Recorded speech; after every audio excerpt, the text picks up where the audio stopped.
साथियों, स्वागत है आपका self study classes with Sumit Jain YouTube channel में। तो साथियों, स्टार्ट हो चुका है आज का ये सेशन। जो भी साथी अभी तक आ चुके हैं जल्दी जल्दी से एक बार वीडियो को लाइक कर दें। और दोस्तों, यहाँ पर अपन बहुत सारी चीजों को यहाँ पर पढ़ेंगे, बहुत सारे प्रश्नों को पढ़ेंगे। नीचे लिंक दी है सेल्फ स्टडी क्लासेस ऐप की, तो आप दोस्तों ऐप को डाउनलोड कर सकते हैं, ठीक है। और जिन भी साथियों को अभी तक कोर्स नहीं लिया दोस्तों आपने, तो आप कोर्स जरूर ले लें, ठीक है। आप इस 90 98 60 92 91 इस नंबर पर संपर्क करें और दोस्तों नोट्स अपने घर मंगवा सकते हैं। एक सप्ताह में आपके घर ये नोट्स भिजवाए जाएंगे, ठीक है। तो जिनको भी हिंदी साहित्य के नोट्स मंगवाना है, एलटी ग्रेड के लिए, टीजीटी पीजीटी के लिए, आरपीएससी नेट आदि एग्जामों के लिए दोस्तों, ठीक है, मास्टर कैडर एग्जाम के लिए हिंदी साहित्य के जिनको भी नोट्स मंगवाना है वो मंगवा सकते हैं। और जिनको भी कोर्स में एडमिशन लेना है वो सेल्फ स्टडी क्लासेस का ऐप डाउनलोड कर लें और दोस्तों एडमिशन ले सकते हैं, ठीक है। और ये पंजाब मास्टर कैडर की बात करें तो ये पंजाब मास्टर कैडर के मॉडल पेपर लॉन्च किए गए हैं। ये मॉडल पेपर में दोस्तों आप एडमिशन ले सकते हैं। 30 model paper, 4500 question plus 2000 extra question, तो कुल मिला के 6500 प्रश्नों का यहां पर आपको प्रैक्टिस करने को मिलेगी। साथ ही 4500 क्वेश्चन की पीडीएफ मिलेगी, ठीक है।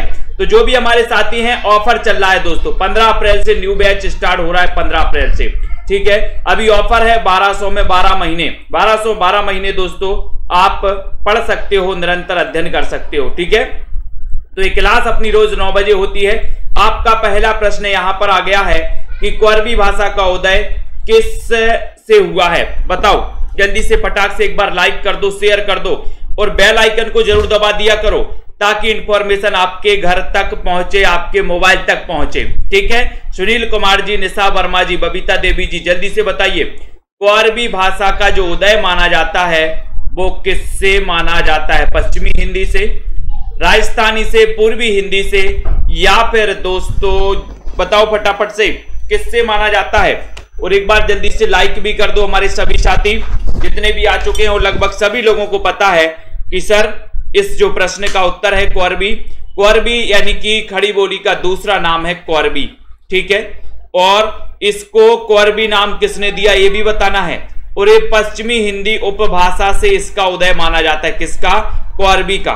और अपन ने पढ़ा है कि कानों के खड़ी बुंदेली ब्रजभान हरि के पास, तो पश्चिमी हिंदी की ये ट्रिक भी अपन ने पढ़ी है, नोट्स में भी ऐसी ट्रिक समाहित की गई हैं, ठीक है। तो कोरबी भाषा का उदय पश्चिमी हिंदी से माना और ये नंबर आपका बिल्कुल सही है। लेकिन एक क्वेश्चन आपके लिए है कि खड़ी बोली को जो कोरबी नाम दिया, ये कोरबी नाम किसने दिया, बताइए। मंजू यादव जी, रोली सिंह जी, जल्दी से बताना है। भाषा विज्ञान की दृष्टि से हिंदी किस प्रकार की भाषा है? चयन करिए जल्दी से। कमलजीत जी, रीना मंडियाल जी, सोनी राय जी, 2 नंबर का क्वेश्चन है कि भाषा विज्ञान की दृष्टि से किस प्रकार की भाषा है हिंदी? फटाक से बताइए, जल्दी से लाइक करिए, फटाफट से, फटाक से करिए जल्दी से। भाषा विज्ञान की दृष्टि से कोरबी के बारे में बताना है। और कोरबी जो हिंदी जो है ये वियोगात्मक मानी जाती है, वियोगात्मक, ठीक है। तो आपका उत्तर एक की तरफ चला जाएगा, ये नंबर बिल्कुल सही हो जाएगा, ठीक है। ये नंबर सही हो जाएगा, राइट आंसर। नेक्स्ट है, भक्ति आंदोलन को ईसाईत की देन किसने माना है? भक्ति आंदोलन को ईसाईत की देन किसने माना है? क्वेश्चन है गिरियर्सन ने, रामचंद्र शुक्ल ने या फिर हजारी प्रसाद द्विवेदी ने। भक्ति आंदोलन को ईसाईत की देन किसने माना? ईसाईत की देन किसने माना है? ये क्वेश्चन बढ़िया सा आपसे पूछा गया है और आपका देखते हैं उत्तर कहां जा रहा है। भक्ति आंदोलन को ईसाईत की देन किसने माना? लाइक करना है। और सभी लोगों का आंसर आ गया कि सर गिरियर्सन ने माना भक्ति आंदोलन को ईसाईत की देन। ये क्वेश्चन कई बार आ चुका है, ठीक है। तो बिल्कुल राइट आंसर लगाया आपने ये नंबर। भारतेंदु युग का अन्य नाम क्या है? बहुत ही बढ़िया क्वेश्चन है। भारतेंदु युग का एक अन्य नाम क्या माना जाता है? बताएं जल्दी से। सुधार काल, पुनर्जागरण काल, नवोत्थान युग या फिर नवीन युग? बताओ प्रियंका यादव जी। नोट्स किन किन साथियों को नोट्स मंगवाना है जल्दी से बताना है। और यहां पर 4 नंबर का क्वेश्चन है। 4 का उत्तर है कि सर इसको पुनर्जागरण काल कहते हैं। क्या कहते हैं? पुनर्जागरण काल, यानी कि बी नंबर जिनने भी चयन किया है उनका आंसर बिल्कुल सही है, बी नंबर आपका राइट आंसर है। भारतेंदु का राष्ट्रभक्ति परक नाटक कौन सा है? भारतेंदु का राष्ट्रभक्ति परक नाटक कौन सा है? अंधेर नगरी है, दुर्लभ बंधु है, विशस है, विषमोषधम है, या फिर दोस्तों विद्या सुंदर है? चयन करिए। 5 नंबर का क्वेश्चन है, लाइक करना है एक बार, जल्दी से बताएं। नीचे लिंक दी है सेल्फ स्टडी क्लासेस ऐप की, ठीक है। लवली, माता रानी, बीनू जी जल्दी से बताओ। 5 नंबर का क्वेश्चन है, और ये भारतेंदु जी का राष्ट्रभक्ति परक नाटक कौन सा है? और बिल्कुल सही बताया है कि सर ये जो है ये विशस विषमोषधम है। और ये विशस विषमोषधम क्या है? विशस विषमोषधम क्या है? रूपक के भेद आपने पढ़े हैं। रूपक के कितने भेद होते? 10। तो 10 भेदों में विशस विषमोषधम क्या माना जाता है?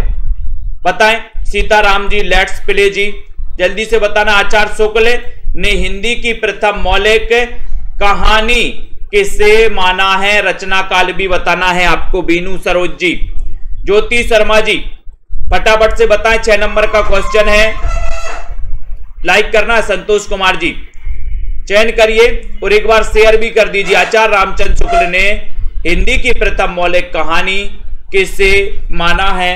ये बढ़िया सा क्वेश्चन आपसे पूछा गया है, और एक बार जल्दी से लाइक कर दो, अपने मित्रों तक शेयर भी कर दो। 6 नंबर का क्वेश्चन है, और 6 नंबर के क्वेश्चन में आपका राइट आंसर जा रहा है कि सर इंदुमती। रचना काल क्या है? 1900 ईस्वी, ठीक है। तो आपका जो सी नंबर है वो बिल्कुल सही है, ठीक है। महादेवी जी ने अपने समकालीन साहित्यकारों के रेखा चित्र किस में प्रस्तुत किए हैं? बहुत ही बढ़िया क्वेश्चन है, यहां पर आना है। महादेवी जी ने अपने समकालीन साहित्यकारों के रेखा चित्र किस में संकलित किए? अतीत के चलचित्र में, पथ के साथी में, बताइए। स्मृति की रेखाएं, बाल गोविंद जी लाइक कर दो, शेयर कर दो अपने मित्रों तक। महादेवी वर्मा जिनका जन्म 1907 में हुआ था। छायावाद के 4 आधार स्तंभों में एक महादेवी वर्मा जी भी है, ठीक है। और 7 नंबर का क्वेश्चन यहां पर जा रहा है, कहां जा रहा है कि सर पथ के साथी। बी नंबर, पथ के साथी, राइट, बिल्कुल सही है। जंजीरें और दीवारें ये किसका संस्मरण है? जंजीरें और दीवारें ये किसका संस्मरण है? लाली यादव जी, अनुपम जी, पंकज सिंह जी। प्रश्न क्रमांक 8 नंबर का क्वेश्चन है, और 8 में आपको सही है कि सर हम वृक्ष की जंजीरें और दीवारें बनाएंगे। काय की बनाना है? वृक्ष की दीवारें और जंजीरें बनाना है। तो जंजीरें और दीवारें राम वृक्ष बेनीपुरी, यानी बी नंबर आपका करेक्ट आंसर है। राइट आंसर है। हिंदी में रिपोर्टाज विधा के जनक कौन माने जाते हैं? 9 नंबर का क्वेश्चन, किरण गुप्ता जी, बलजीत कुमार जी, ममता श्रीवास्तव जी। प्रश्न क्रमांक 9 है, बहुत ही बढ़िया क्वेश्चन है। और ऐसे कितने साथी हैं जिन्होंने अभी तक एडमिशन नहीं लिया? अभी बढ़िया ऑफर है, 15 अप्रैल से न्यू बैच स्टार्ट है, 10 अप्रैल तक ऑफर है, 1200 में 12 महीने तक, 10 अप्रैल तक है, ठीक है। तो जिनको भी एडमिशन लेना वो एडमिशन ले लें, जिनको भी नोट्स मंगवाना अपने घर पर वो नोट्स मंगवा सकते हैं, संपर्क कर सकते हैं। हिंदी में रिपोर्टाज विधा के जनक कौन माने जाते हैं? एक अच्छा सा क्वेश्चन है, और 9 नंबर का क्वेश्चन है, और आपने बताया कि सर रिपोर्टाज विधा के जनक है शिवदान सिंह चौहान। जिनका रिपोर्टाज है कौन सा? बताइए जल्दी से, कौन सा है? वाद विवाद संवाद ये किसकी रचना है? वाद विवाद संवाद ये किसकी रचना है? रामविलास शर्मा की, नामवर सिंह की, डॉक्टर नगेंद्र की, नंदुलारे वाजपेयी की, अमन जी बताइए, रंजीत जी कौर जी। 10 नंबर का क्वेश्चन है दोस्तों। बहुत सारे स्टूडेंट ने दोस्तों ये नोट्स मंगवा लिए हैं और उनके घर भी पहुंच गए हैं। कितने साथी हैं यहां पर जिनके नोट्स घर तक पहुंच गए हैं? जल्दी से बताइए कितने साथियों के नोट्स घर तक पहुंच गए हैं। बाकी के सभी साथियों के लिए बताइए नोट्स किस प्रकार के हैं, ये भी आपको बताना है। बताओ आपने नोट्स मंगवाए और आपको नोट्स कैसे लगे, ये भी आपको कमेंट में बताना है बाकी के सभी साथियों को, ठीक है।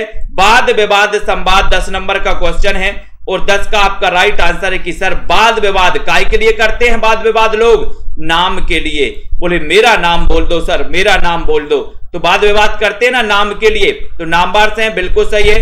कौन सी लिपि प्राचीन भारत में दाईं ओर से बाईं ओर लिखी जाती थी?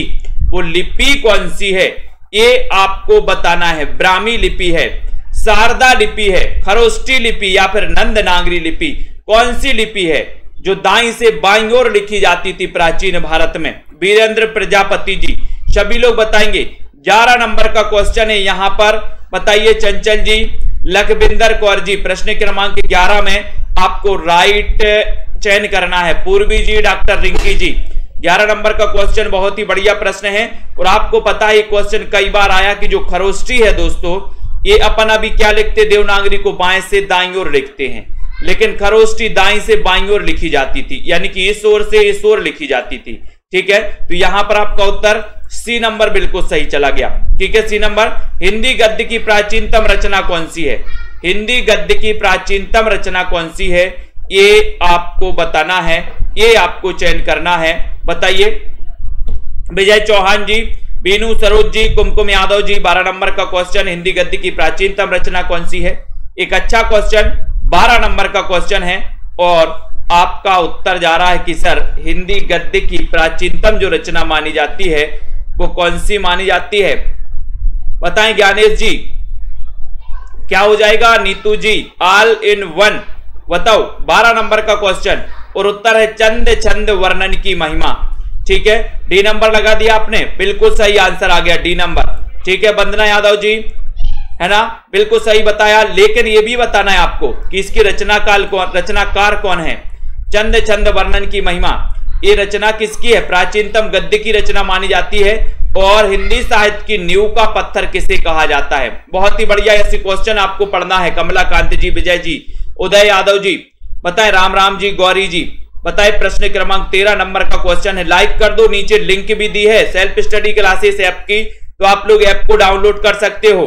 आप किसी भी एग्जाम की तैयारी कर रहे हैं, ठीक है, बिल्कुल दोस्तों, एलटी ग्रेड की तैयारी कर रहे हैं या फिर आरपीएससी या फिर टीजीटी पीजीटी या मास्टर कैडर एग्जाम की तैयारी कर रहे हैं, रेगुलर अध्ययन करते रहें और कोर्स में एडमिशन ले सकते हैं। 15 अप्रैल से न्यू बैच स्टार्ट, 10 अप्रैल तक ऑफर है 1200 में 12 महीने का। ठीक है, 1200 में 12 महीने।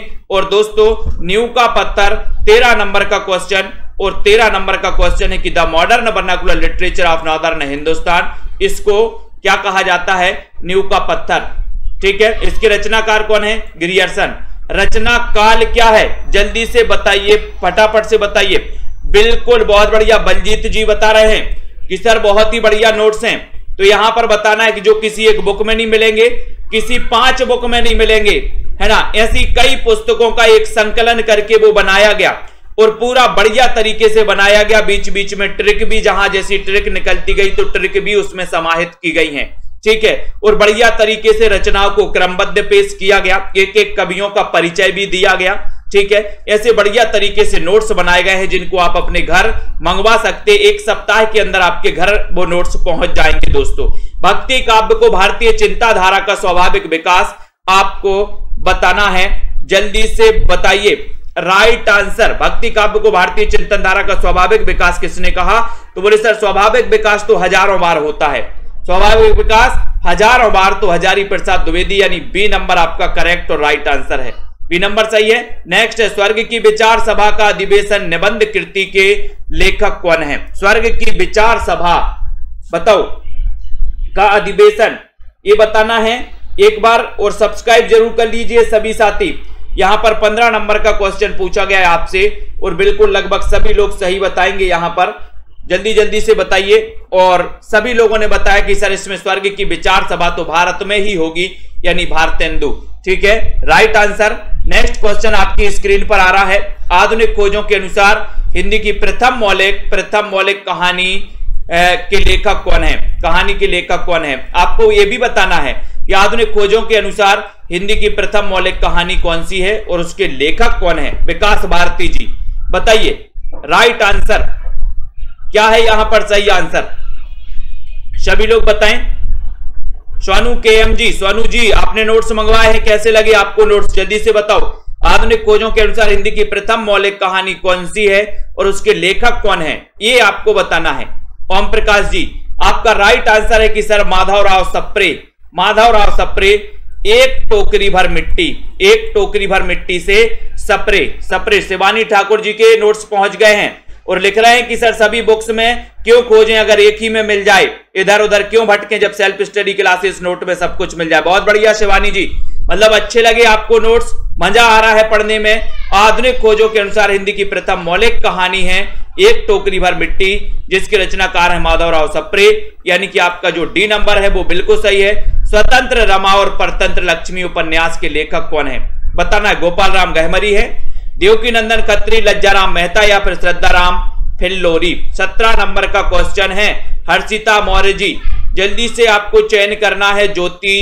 ज्योति जी बताइए 17 नंबर का क्वेश्चन राइट आंसर क्या है यहां पर, और उत्तर चला जाएगा स्वतंत्र रमा और परतंत्र लक्ष्मी। मैंने आपको कई बार अभी बताया है उपन्यास है, और इस उपन्यास के जो लेखक माने जाते हैं कि सर स्वतंत्र रमा और परतंत्र लक्ष्मी। परतंत्र लक्ष्मी को परतंत्र बनाए हुए हो, लज्जा नहीं आती उमाशंकर जी, लज्जा नहीं आती, बोले सर लज्जाराम मेहता, यानी कि आपका जो डी नंबर है वो बिल्कुल राइट आंसर है। कालीचरण किस उपन्यास का पात्र है? बहुत ही अच्छा क्वेश्चन। 18 नंबर के क्वेश्चन में बताना है जगदीश जी, सही आंसर यहां पर क्या है? 9 बजे रोज रात्रि क्लास होती है। पेड क्लास में रोज होती है शाम को 5 बजे से 5:40 तक, 6:30 से 7:10 तक। हर संडे को टेस्ट होता है। और दोस्तों अब हम एक व्याकरण का टेस्ट भी चालू कर रहे हैं कल सोमवार से। आपको दोस्तों अभी तक बहुत सारे व्याकरण, एक टेस्ट रोज आएगा, एक टेस्ट रोज आने वाला है किसी ना किसी प्रकार से। सोनू जी लिख रहे हैं अच्छे हैं गुरुजी, अभी तक ऐसा नोट्स नहीं देखा, जितनी तारीफ करें उतनी ही कम है। बहुत बढ़िया सोनू जी। तो कालीचरण किस उपन्यास का पात्र है ये आपको बताना। 18 नंबर का क्वेश्चन है, और 18 नंबर के क्वेश्चन में उत्तर आपको बताना है कि सर ये मेला आंचल, मेला आंचल जो कि हिंदी का प्रथम आंचलिक उपन्यास है। इसके रचनाकार फणीसुरनाथ रेणु हैं, जो कि हिंदी के प्रथम आंचलिक उपन्यासकार हैं। ठीक है, अब जो मेला आंचल है ये बताना है कि किस गांव से संबंधित है, ये भी बताना है। कालीचरण ये इसका पात्र है, मेला आंचल का पात्र है दोस्तों। ठीक है, पंडित बालकर्ण भट्ट ने सच्ची समालोचना शीर्षक से किस ग्रंथ की आलोचना की? किस ग्रंथ की आलोचना की है ये आपको बताना है। प्रश्न क्रमांक 19 का। सभी साथी, जितने भी साथी हमारे पेड वाले साथी हैं, कुछ दिन के लिए आपके लिए दोस्तों हर रोज एक टेस्ट मिलेगा, हर रोज एक टेस्ट मिलेगा। ठीक है, तो बिल्कुल हर रोज एक टेस्ट मिलेगा, उसको भी आपको करना इसी 1200 वाले कोर्स में। ठीक है, अभी आपका हर संडे को टॉपिक वाइज टेस्ट होता है कि जितना सप्ताह भर में पढ़ाया जाता है वो आपको टेस्ट मिलता है, लेकिन एक बार रिवीजन टेस्ट होना है, रिवीजन टेस्ट होना है, तो सभी लोग तैयार रहें। ठीक है, रिवीजन टेस्ट के लिए तैयार रहें, और रिवीजन टेस्ट सभी को लगाने हैं। रोज एक टेस्ट आएगा रिवीजन टेस्ट, सभी लोग उस टेस्ट को लगाएंगे। ठीक है, तो यहां पर 19 नंबर का क्वेश्चन है। 19 नंबर में बताना है कि सर संयोगिता स्वयंवर यानी कि डी नंबर, इसकी दोस्तों इन्होंने सच्ची समालोचना शीर्षक से, है ना, तो ये आपका डी बिल्कुल सही है।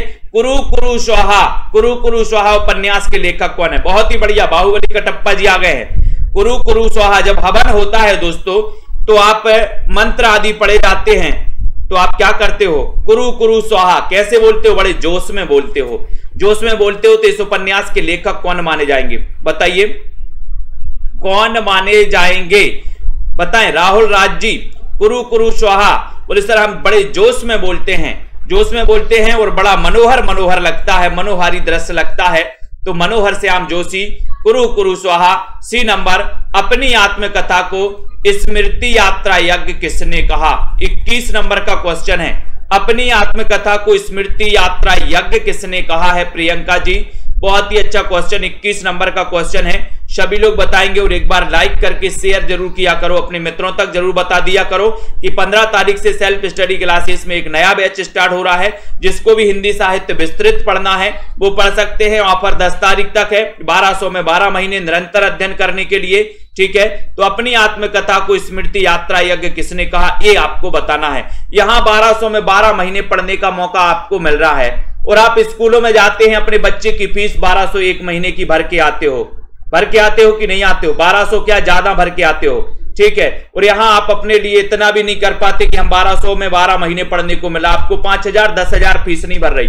दूसरी कोचिंग में जाओगे इतनी मस्त तरीके से भी नहीं पढ़ाया जाएगा, उठाएंगे किताब लिखवा देंगे आपको और बोले याद करते रहो। और यहां पर लिखने पर जोर नहीं दिया जाता, यहां पर तो क्लास में याद करने पर जोर दिया जाता है कि जितना पढ़ाया जाए उसका 50% तो क्लास में ही याद होना चाहिए।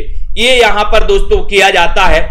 तो यहां पर 21 नंबर का क्वेश्चन है और आपका उत्तर है हरिवंश राय बच्चन ने अपनी आत्मकथा को, इनकी आत्मकथा 4 भागों में दोस्तों प्रस्तुत है। हरिवंश राय बच्चन जिनका जन्म 1907 में हुआ था, हालाबाद के प्रवर्तक माने जाते हैं। 6 रोमांस का कवि इन्हें कहा जाता है। माटी हो गई सोना रेखा चित्र के लेखक कौन है? जल्दी से आपको चयन करना है। माटी हो गई सोना किसका रेखा चित्र है दोस्तों? पदम सिंह का, हरिभाऊ उपाध्याय का, कन्हैयालाल मिश्र प्रभाकर का या फिर विनोबा? 22 नंबर में चयन करिए। निशा जसबीर जी, माया राम जी बताना है जल्दी से। एग्जाम आते रहेंगे जाते रहेंगे, पढ़ाई नहीं रुकनी चाहिए, पढ़ाई निरंतर चालू रहनी चाहिए। एग्जाम आते रहेंगे। आप लोग क्या करते हो, एक एग्जाम आया 2 महीने पढ़ लिया, 4 महीने छोड़ दिया, ज्यों का त्यों। लेकिन एग्जाम आते रहेंगे जाते रहेंगे और सेल्फ स्टडी क्लासेस में निरंतर पढ़ाई चलती रहेगी आप लोगों की। ठीक है, निरंतर पढ़ाई करोगे तो अध्ययन बहुत अच्छा हो जाएगा। ठीक है, माटी हो गई सोना, बोले सर कन्हैया के चरण पड़ गए तो हमारे घर की माटी भी सोना हो गई, कन्हैया के चरण। तो यहां पर कन्हैयालाल मिश्र प्रभाकर। सी नंबर, आचार्य भरत के रससूत्र के प्रथम व्याख्याता कौन है? इनमें से बताइए, सभी लोग बताएंगे। राइट आंसर कमलाकांत जी, प्रियंका यादव जी। 23 नंबर का क्वेश्चन है, सभी को आपको बताना है दोस्तों, लाइक कर देना है। इतना सारा मटेरियल आपको कोई भी चैनल वाला नहीं देता, कोई नहीं देता जितना दोस्तों सेल्फ स्टडी क्लासेस में आपको निरंतर अध्ययन करवाया जाता है।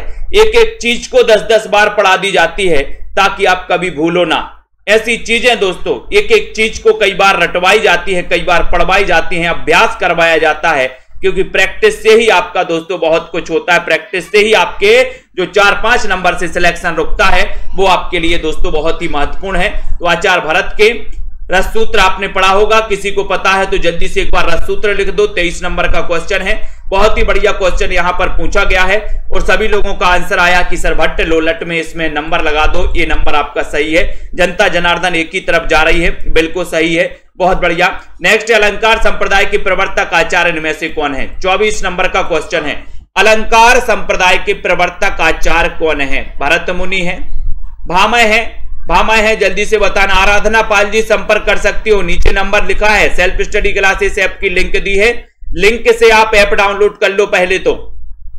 ठीक है, तो यहां पर अलंकार संप्रदाय के प्रवर्तक आपको चयन करना है। निरंतर अध्ययन करिए दोस्तों, अगर सफलता चाहिए तो निरंतर अध्ययन करिए। निरंतर अध्ययन करोगे तो कुछ ना कुछ सीखोगे और कुछ ना कुछ क्या, बहुत कुछ सीखोगे। ठीक है, तो यहां पर 24 नंबर का क्वेश्चन है, उत्तर है कि सर अलंकार, अलंकार तो भामाशाह करते हैं। अलंकार कौन करते? भामाशाह करते हैं। तो भामा है यानी कि अलंकार संप्रदाय के प्रवर्तक भामह माने जाते हैं, यानी कि आपका जो बी नंबर है बिल्कुल सही है। हिंदी साहित्य का प्रथम स्वच्छंदतावादी कवि कौन है? बहुत अच्छा क्वेश्चन। प्रथम स्वच्छंदतावादी कवि कौन माना जाता है? बताइए, रुगा जी बताएं। राइट आंसर बताना है राहुल राज जी। क्या हो जाएगा? गेमिंग बर्ड जी, आशा जी, कटप्पा जी, बताइए फटाफट से बताइए। राइट आंसर 25 नंबर का क्वेश्चन है, हिंदी साहित्य का प्रथम स्वतंत्रतावादी कवि कौन है? ये अच्छा क्वेश्चन पूछा गया, 25 नंबर का क्वेश्चन। और सीधा सीधा आंसर जा रहा है कि सर हिंदी साहित्य के प्रथम स्वतंत्रतावादी कवि की बात करोगे श्रीधर पाठक। कोई बताएगा इनका जन्म कब हुआ था? मैंने कई बार आपको बताया है ना। इन्होंने दोस्तों जिन 3 रचनाओं का अनुवाद किया था वो रचनाएं कौन कौन सी हैं ये भी बताना है, और किसका अनुवाद किस नाम से किया है ये भी आपको बताना है। मैंने कई बार याद करवाया है। इस्तवार दा ललितुत्र हिंदुस्तानी ग्रंथ के लेखक कौन है? बताओ, इस्तवार दा ललितुत्र हिंदुस्तानी। दोस्तों सबसे पहले ये जो ग्रंथ है फ्रेंच भाषा में प्रकाशित हुआ 1939 में। ये दोस्तों ये याद कर लेना है, 1939 की 1839 में इसका प्रथम भाग, द्वितीय भाग 1847 में, और इसका द्वितीय संस्करण जो आपसे पूछा गया था 1871 में। 1871 में इसका द्वितीय संस्करण प्रकाशित हुआ था जो आपसे पूछा गया था क्वेश्चन। ठीक है, और ये जो है फ्रेंच भाषा यानी कि आपका जो दोस्तों सी नंबर है, ये फ्रेंच विद्वान थे। कौन? गार्सा दा तासी। ठीक है, और यहां पर सी नंबर करेक्ट और राइट आंसर है। हिंदी खड़ी बोली का प्रथम महाकाव्य प्रिय प्रवास, इसमें कितने सर्ग हैं इसके लेखक भी बताना है। प्रिय प्रवास के लेखक भी आपको ही बताना है। जल्दी से बताइए, कमेंट करते रहिए, लाइक शेयर करते रहिए। सेल्फ स्टडी क्लासेस परिवार से हमेशा जुड़ते रहिए। निरंतर अध्ययन के लिए दोस्तों आप कोर्स में एडमिशन ले सकते हैं। 1200 में 12 महीने का एक बहुत ही नॉर्मल प्राइस के लिए दोस्तों ये कोर्स रखा है, ताकि आपका भी अध्ययन चले और हमारा भी दोस्तों क्या चले, हमारा भी ये संस्थान चलता रहे। इतना बहुत ही कम प्राइस में रखा है, ठीक है। बहुत सारे बच्चों को वो आता है कि सर इतना कम प्राइस में आपने कोर्स क्यों रखा है, तो हमें पता है दोस्तों, क्योंकि मैंने भी जिस परिस्थिति से बहुत सारे साथी गुजरते हैं उस परिस्थिति से मैं भी गुजरा हूं। आप अभी 1200 में एडमिशन ले सकते हैं, निरंतर अध्ययन कर सकते हैं और बढ़िया से बढ़िया अध्ययन यहां पर करवाया जाता है, बढ़िया से बढ़िया प्रैक्टिस करवाई जाती है, बढ़िया से बढ़िया दोस्तों हर एक चीज उपलब्ध करवाई जाती है, ठीक है। तो हिंदी खड़ी बोली का प्रथम महाकाव्य प्रिय प्रवास, इसमें कितने सर्ग हैं? 17 सर्ग हैं। इसके रचनाकार कौन है? अयोध्या से उपाध्याय हरिऔध। ये पंजाब मास्टर के ऑर्डर में क्वेश्चन आया था पिछली बार कि खड़ी बोली का प्रथम महाकाव्य कौन सा है, तो यही है प्रिय प्रवास, जिसमें कितने सर्ग हैं? 17 सर्ग। कोई रचना काल बताएगा इसका, प्रिय प्रवास का रचना काल भी आपको बताना है। दिगंबर में कौन सी संधि है? 28 नंबर का क्वेश्चन, जल्दी से बताएं। शिवानी ठाकुर जी, प्रियंका यादव जी, लाइक कर दीजिए। मोहित जी, राइट आंसर क्या हो जाएगा? जल्दी से बताएं।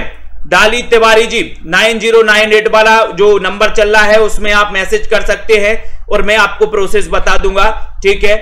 Self study classes app download कर लो पहले तो, ठीक है। एडमिशन लेकर के अध्ययन बहुत अच्छे से आप कर सकते हो, ठीक है। और डायरेक्ट संपर्क होता है दोस्तों, ये नंबर चल रहा है, डायरेक्ट हमसे ही बात होगी आपकी, किसी से बात नहीं होने वाली, डायरेक्ट हमसे बात होगी। कोई भी प्रॉब्लम जाती है हमसे ही बात होगी आपकी। ऐसा नहीं है कि आपने देखा होगा कि जब आप बड़ी बड़ी कोचिंग में एडमिशन लेता आप नंबर लगाते, आपके कोई डाउट्स रहते तो आप पूछ ही नहीं पाते, ठीक है। लेकिन सेल्फ स्टडी क्लासेस में आपकी समस्या हमारी समस्या होती है, ठीक है। दिगंबर में व्यंजन संधि है दोस्तों, इसका कोई संधि विच्छेद बताएगा, क्या हो जाएगा दिगंबर का? बताए राइट आंसर। निर्विकार में कौन सा समास है? 29 नंबर का क्वेश्चन, मनीषा यादव जी, उदय जी, आशा जी, दिनेश जी, राइट आंसर चयन करना। लाइक कर दो, एक बार शेयर भी कर दो अपने साथियों तक। और मंजू जी, सोनू केएम जी, लाली यादव जी, अनु शर्मा जी, निर्विकार में कौन सा समास है? ये क्वेश्चन पूछा गया है, बिल्कुल सही बताया है प्रेमांशु चौधरी जी ने। देख धन अंबर, ठीक है, तो बराबर हो जाएगा दिगंबर। और राइट आंसर 29 नंबर के क्वेश्चन में 29 का उत्तर आपका क्या हो जाएगा? 29 का उत्तर क्या हो जाएगा? तो यहां पर है सर कि 29 में जो समास है वो है अव्ययी भाव समास। अव्ययी भाव समास, समास मैंने बहुत अच्छे से आप लोगों को पढ़ाए हैं, रिकॉर्डेड वीडियो भी उपलब्ध करवाए हैं, ठीक है। तो सी यानी कि अव्ययी भाव समास आपका बिल्कुल सही है। समाज शब्द में एक प्रत्यय लगाने पर कौन सा शब्द बनेगा? बताओ। यहां पर शब्द शुद्धि भी आपसे पूछ ली गई, सामाजिक, सामाजिक, समजिक या फिर सामाजिक, तो बताएं। लाइक करना है। निष्ठा त्रिवेदी जी, ममता श्रीवास्तव जी, जो यहां पर दोस्तों लाइव आप कोर्स में देख रहे हैं, आधे से ज्यादा साथी हैं जो एडमिशन लेकर के निरंतर अध्ययन कर रहे हैं, ठीक है। ये आधे से ज्यादा साथी, कितने साथी हैं यहां पर? एक बार हाथ उठा के पूरा समर्थन करिए सेल्फ स्टडी क्लासेस परिवार का कि सर हम भी लाइव क्लास में पेड कोर्स में एडमिशन लेके निरंतर अध्ययन कर रहे हैं, ठीक है। आप कुछ नहीं कर सकते तो दूसरे लोगों को प्रोत्साहित भी कर सकते हैं कि निरंतर अध्ययन करिए। एग्जाम आते रहेंगे, जाते रहेंगे, लेकिन अध्ययन रुकना नहीं चाहिए। तो यहां पर आपका राइट आंसर 30 नंबर का क्वेश्चन है और बहुत ही बढ़िया क्वेश्चन आया कि सर सामाजिक लगा दो, ये नंबर लगा दो, ये नंबर आपका बिल्कुल सही है। कौन सा गुणवाचक विशेषण नहीं है? नहीं में बताइए। यहां पर लवली ठाकुर जी, सीताराम जी, सिमरपाल जी, अर्चना लोधी जी, सोनू जी, बहुत बढ़िया, रेखा जी, सुनीता जी, बाहुबली कटप्पा जी, रश्मि पाठक, शिवानी ठाकुर जी, बलजीत जी, बहुत बढ़िया, वेरी गुड, श्वेता जी, हेमानी जी, ठीक है, संतोष जी, बिंदु लता जी, बहुत बढ़िया, बिल्कुल सही है। तो यहां पर जल्दी फटाक से कौन सा गुणवाचक विशेषण नहीं है?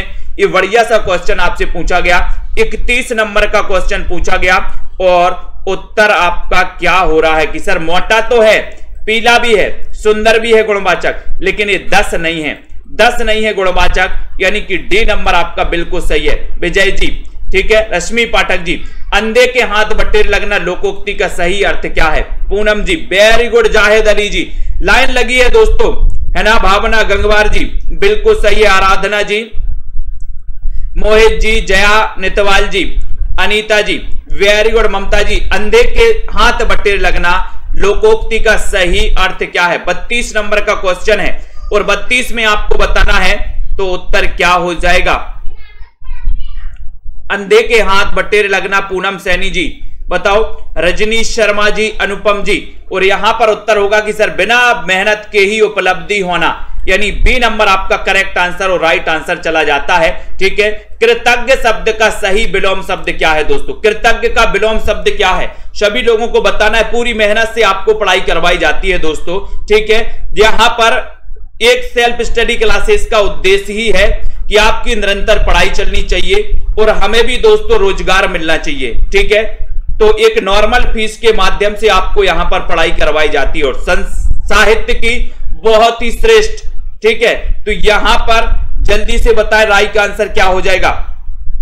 कृतज्ञ शब्द का सही विलोम क्या है? 33 नंबर का क्वेश्चन और 33 नंबर में आपका उत्तर जा रहा है कि सर कृतज्ञ शब्द का सही हो जाएगा कृतज्ञ, यानी कि सी नंबर। सी नंबर आपका राइट आंसर है, बिल्कुल सही है। महात्मा गांधी का देश सदैव आभारी रहेगा मैं किस तरह की अशुद्धि है? अशुद्धि बताना है किस तरह की अशुद्धि है? वाच्य प्रयोग की अशुद्धि है। क्या है यहां पर अशुद्धि? जल्दी से बताइए फटाक से। पुनरुक्ति की अशुद्धि, पद क्रम संबंधी अशुद्धि, संयुक्त क्रिया संबंधी अशुद्धि। महात्मा गांधी का देश सदैव आभारी रहेगा किस प्रकार की अशुद्धि है? एक क्वेश्चन आपको बताना है। जल्दी से सभी लोग बताएंगे, फटाफट से बताएंगे। राइट आंसर यहां पर क्या हो जाएगा? फटाक से बताओ, लाइक करना है जल्दी से, सभी लोग बताएंगे। और ये 34 नंबर का क्वेश्चन है, बहुत ही बढ़िया क्वेश्चन है। सभी लोगों ने बताया कि सर ये पद क्रम संबंधी अशुद्धि है। पद क्रम संबंधी अशुद्धि है। सी नंबर आपका करेक्ट आंसर है, राइट आंसर है। कनक कनकते स्वगुणी मादकता अधिकाय में कौन सा अलंकार है? पूछा जाता है, कई बार पूछा जाता है। जल्दी से बताइए उत्तर क्या हो जाएगा? कनक कनकते स्वगुणी मादकता अधिकाय, इसमें अलंकार कौन सा है? अनुप्रास है, यमक है, श्लेष है या फिर उपमा अलंकार है? ये आपको चयन करना है, लाइक करना है और फटाफट से बताना है। 35 नंबर का क्वेश्चन जल्दी से बताइए।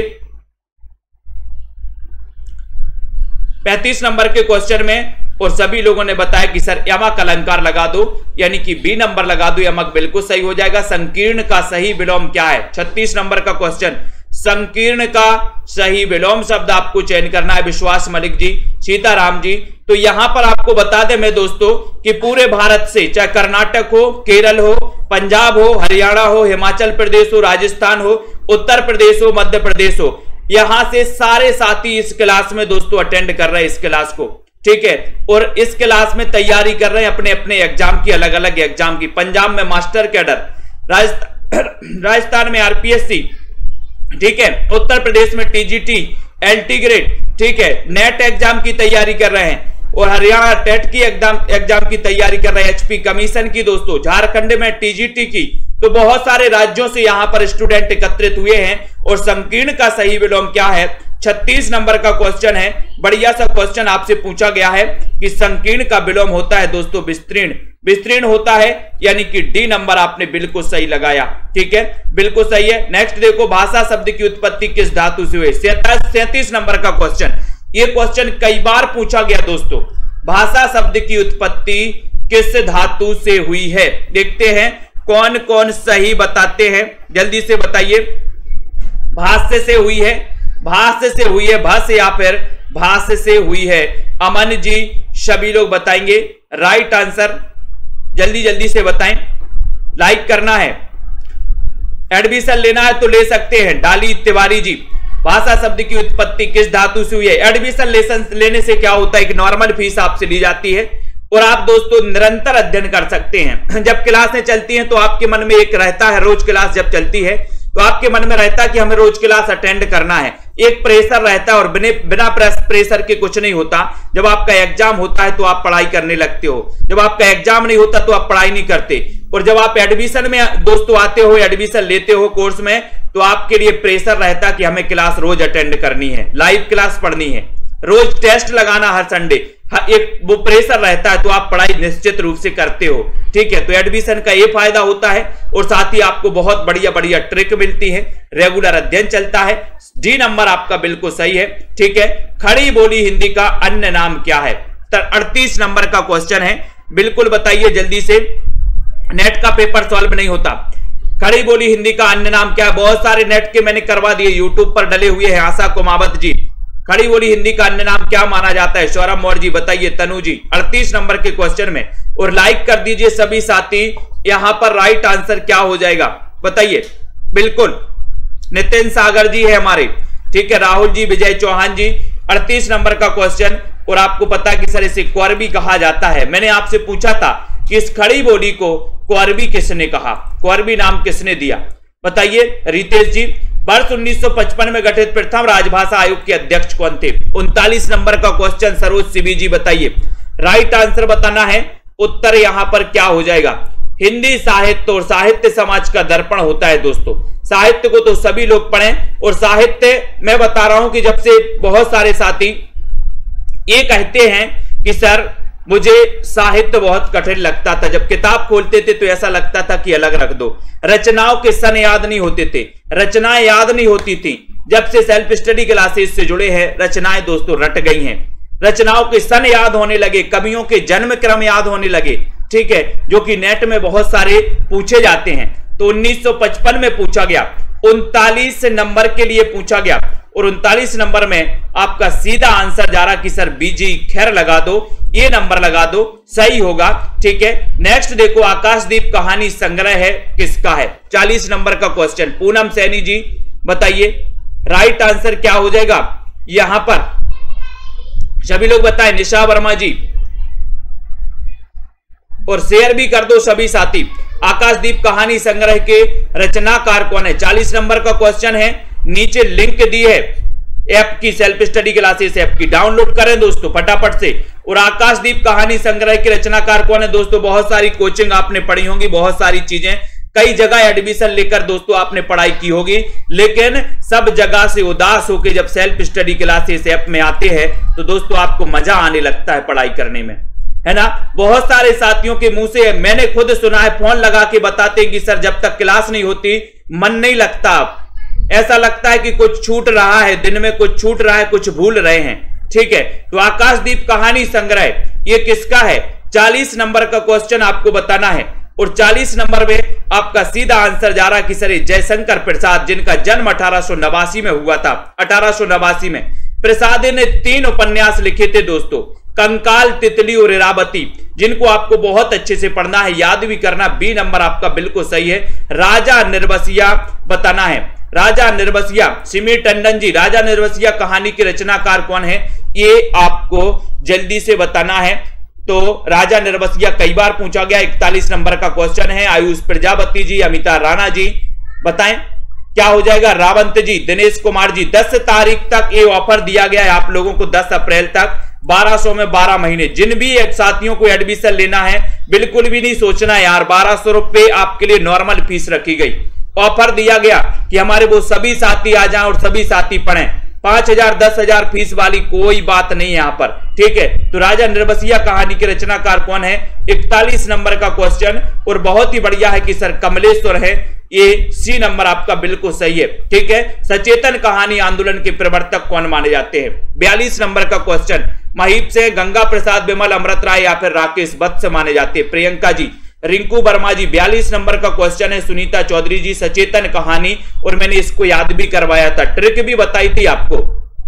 बताइए क्या ट्रिक बताई थी, क्या ट्रिक बताई थी, वो भी आपको बताना है। बताएं राजकुमारी जी। ठीक है, चयन करिए। आशा जी, प्रियंका जी, दीक्षा जी, मुनमुन जी, बुलडोजर बाबा जी आ गए हैं, बहुत बढ़िया। सचेतन कहानी 42 नंबर का क्वेश्चन, और सीधा आंसर जा रहा है कि सर आपने याद किया था कि सचेत रहते थे जब माही क्या करते थे? विकेट कीपिंग करते थे, तो बल्लेबाज क्या रहते थे? सचेत रहते थे बल्लेबाज। जब माही से क्या बनेगा? महीप से ए नंबर, ठीक है। चमार की चाय कहानी के लेखक कौन है? चमार की चाय, बोले सर चमार की चाय के लिए तो बेचैन है निर्मला यादव जी, ठीक है, बताइए। यहां पर बनवारी लाल जी भी है राजस्थान से, बहुत बढ़िया। राहुल राज जी बताइए चमार की चाय कहानी के लेखक कौन है? संध्या, शिवाजी, मुकनद जी, प्रेमांशु जी। लाइक करते हुए शेयर करिए सभी साथी, हमारे जितने भी साथी हैं दोस्तों, सेल्फ स्टडी क्लासेस परिवार से जुड़े रहें, अध्ययन करते रहें हम आपके लिए और आप हमारे लिए, इसी प्रकार से जुड़े रहें। सेल्फ स्टडी क्लासेस परिवार को बहुत बड़ा परिवार बनाना है और सभी साथियों को जोड़ना है। चमार की चाय कहानी के लेखक कौन? इतना अच्छा क्वेश्चन आपसे पूछा गया, इतना बढ़िया सा क्वेश्चन आपसे पूछा गया है, तो एक बार जल्दी से क्यों ना यहां पर लाइक कर दी जाए, शेयर कर दिया जाए। और हम बोले सर शिवराज से बेचैन, बेचैन है चमार की चाय के लिए। डी नंबर, रक्षाबंधन कहानी के रचनाकार कौन है? 44 नंबर का क्वेश्चन है, सभी लोग बताएंगे। शेयर भी कर दो, अपने सभी साथियों को बता दो कि 15 अप्रैल से न्यू बैच स्टार्ट हो रहा है। शुरुआत से आपको पढ़ाएंगे, हिंदी भाषा से आपको पढ़ाएंगे, देवनागरी लिपि पढ़ाएंगे, हिंदी साहित्य के लेखन के स्रोत पढ़ाएंगे, आदिकाल, भक्तिकाल, रीतिकाल पढ़ाएंगे, भारतेंदु, द्विवेदी योग, ठीक है, छायावाद, प्रगतिवाद, प्रयोगवाद, नई कविता, ठीक है, नवगीत, साठोत्तरी कविता, ये सारी की सारी चीजें पढ़ाएंगे। निबंध, नाटक और दोस्तों उपन्यास, कहानी, आत्मकथा, इनका पूरा नंबर क्रमबद्ध आपको पढ़ाया जाएगा। रक्षाबंधन कहानी के रचनाकार कौन है?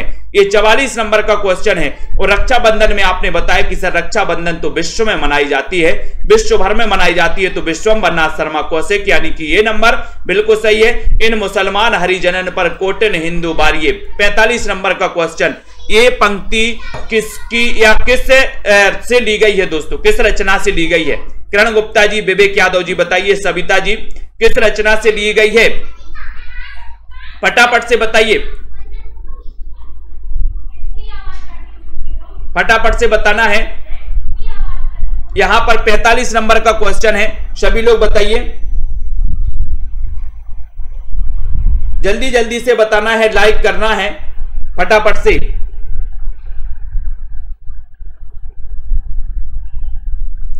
बहुत ही अच्छा क्वेश्चन है दोस्तों, ये भारतेंदु जी को अपन को याद करना है। भारतेंदु जी की ये पंक्ति है, भारतेंदु जी की पंक्ति तो आप पढ़ते ही होंगे। भारतेंदु जी को पता ही है कि 1850 में इनका जन्म हुआ और 1885 में दोस्तों इनकी क्या हो गई? मृत्यु हो गई, ठीक है। और ये जो पंक्ति ली गई है 45 नंबर के क्वेश्चन में, बहुत ही बढ़िया क्वेश्चन है, उत्तरार्ध भक्तमाल, यानी कि डी नंबर, राइट, बहुत बढ़िया। अयोध्या से उपाध्याय हरियोत की प्रथम रचना कौन सी है? प्रथम रचना बताना है, प्रिय प्रवास है, प्रिय प्रवास है, जल्दी से बताएं। 46 नंबर का क्वेश्चन है, फटाफट से। लखविंदर जी, राजकुमार जी, सीमा जी, सविता जी, अयोध्या से उपाध्याय हरियोत, जिनका जन्म हुआ था दोस्तों कब? 1865 में, 1865 में जन्म हुआ, ठीक है। इन्होंने एक दोस्तों इनकी प्रथम जो रचना मानी जाती है कृष्ण शतक मानी जाती है। रसकलश इनकी नायिका भेद से संबंधित रचना मानी जाती है दोस्तों, रसकलश। और प्रिय प्रवास इनका खड़ी बोली हिंदी का, खड़ी बोली का दोस्तों प्रथम महाकाव्य माना जाता है, जिसका रचना काल आपको ही बताना है 17 सर्गों के साथ। अयोध्या से उपाध्याय हरियोत की प्रथम रचना पूछी गई तो कृष्ण शतक लगा देना, ठीक है, ये भी याद कर लेना। वैदेही वनवास भी इनका प्रबंध काव्य है दोस्तों। तो यहां पर आपका उत्तर हो जाएगा, यहां पर उत्तर हो जाएगा कृष्ण शतक। नेक्स्ट है, खड़ी बोली के समर्थकों को हठी और मूर्ख किसने कहा? 46 नंबर का क्वेश्चन, जल्दी से बताएं। दिनेश कुमार जी लाइक करिए। ये क्लास रोज रात्रि 9 बजे होती है और नीचे लिंक दी है सेल्फ स्टडी क्लासेस ऐप की, जरूर डाउनलोड करिए सभी साथी। खड़ी बोली के समर्थकों को हठी और मूर्ख किसने कहा है? 47 नंबर का क्वेश्चन है दोस्तों। कल से लेकर 10 तारीख तक, कल से लेकर 10 तारीख तक 10 टेस्ट, 10 तारीख तक दोस्तों एक टेस्ट आपको सभी साथियों को फ्री दिया जाएगा। 10 टेस्ट सेल्फ स्टडी क्लासेस पर फ्री दिए जाएंगे, ठीक है। तो आप एडमिशन भी नहीं लेते तब भी उसमें आपको फ्री टेस्ट दोस्तों मिलने वाले हैं। तो कल से लेकर 10 टेस्ट आप फ्री लगा सकते हैं और बहुत सारे टेस्ट भी उसमें उपलब्ध है। समय समय पर प्रतियोगिताएं भी होती रहती हैं। तो सेल्फ स्टडी क्लासेस बढ़िया आपके लिए प्रैक्टिस के लिए दोस्तों बना हुआ है। एडमिशन भी ले सकते हैं और दोस्तों फ्री में भी पढ़ सकते हैं। खड़ी बोली के समर्थकों को हठी और मूर्ख किसने कहा? 47 नंबर का क्वेश्चन है और उत्तर हो जाएगा जगन्नाथ दास रत्नाकर ने, यानी कि आपका उत्तर बी नंबर चला गया। बिल्कुल सही बताया है सविता जी, राहुल जी ने, ठीक है। कौन सी रचना भारतेंदु की नहीं है? प्रश्न क्रमांक 48 में बताइए। 48 का क्वेश्चन है और यही प्रश्न पूछा गया था दोस्तों, बताओ 48 में कौन सी रचना भारतेंदु की नहीं है? ये क्वेश्चन पूछा गया मंजीत जी, और ये क्वेश्चन शायद पूछा गया था टीजीटी या पीजीटी में, कौन से एग्जाम में पूछा गया था? आशा जी, सुनीता रानी जी, सभी लोग बताएं उत्तर क्या हो जाएगा? हो जाएगा निम्न में से कौन सी रचना भारतेंदु, सभी साथी बताएंगे जल्दी से। राइट आंसर क्या है? कौन सी रचना भारतेंदु की नहीं है? इतना अच्छा क्वेश्चन पूछा गया 48 नंबर में, और उत्तर हो गया कि सर अपवर्ग पंचक तो है, दान लीला भी है, विजय बल्लरी भी है, लेकिन ये प्रेम संपत्ति लता नहीं है। तो प्रेम संपत्ति लता किसकी है बताओ? मैंने कई बार आपको बताया बाल गोविंद जी, प्रेम संपत्ति लता के रचनाकार कौन है? प्रेम ही जिनकी संपत्ति है वो कौन है? ठाकुर जगमोहन विश्वास मलिक जी, वेरी गुड, बहुत बढ़िया। जनता जनार्दन बिल्कुल बहुत होशियार हो गई आजकल। भारतेंदु की खड़ी बोली में रचित कविताओं का संग्रह कौन सा है दोस्तों? भारतेंदु जी, जिनके नाम पर दोस्तों भारतेंदु युग का नाम पड़ा, जहां पर दोस्तों गद्य की विधाओं का उदय होता है, भारतेंदु युग से ही माना जाता है, और सबसे पहले नाटक का उदय होता है। ठीक है, तो भारतेंदु की खड़ी बोली में रचित कविताओं का जो संग्रह है, ये क्वेश्चन कई बार आया है। रमेश जी, सभी लोग बताएंगे।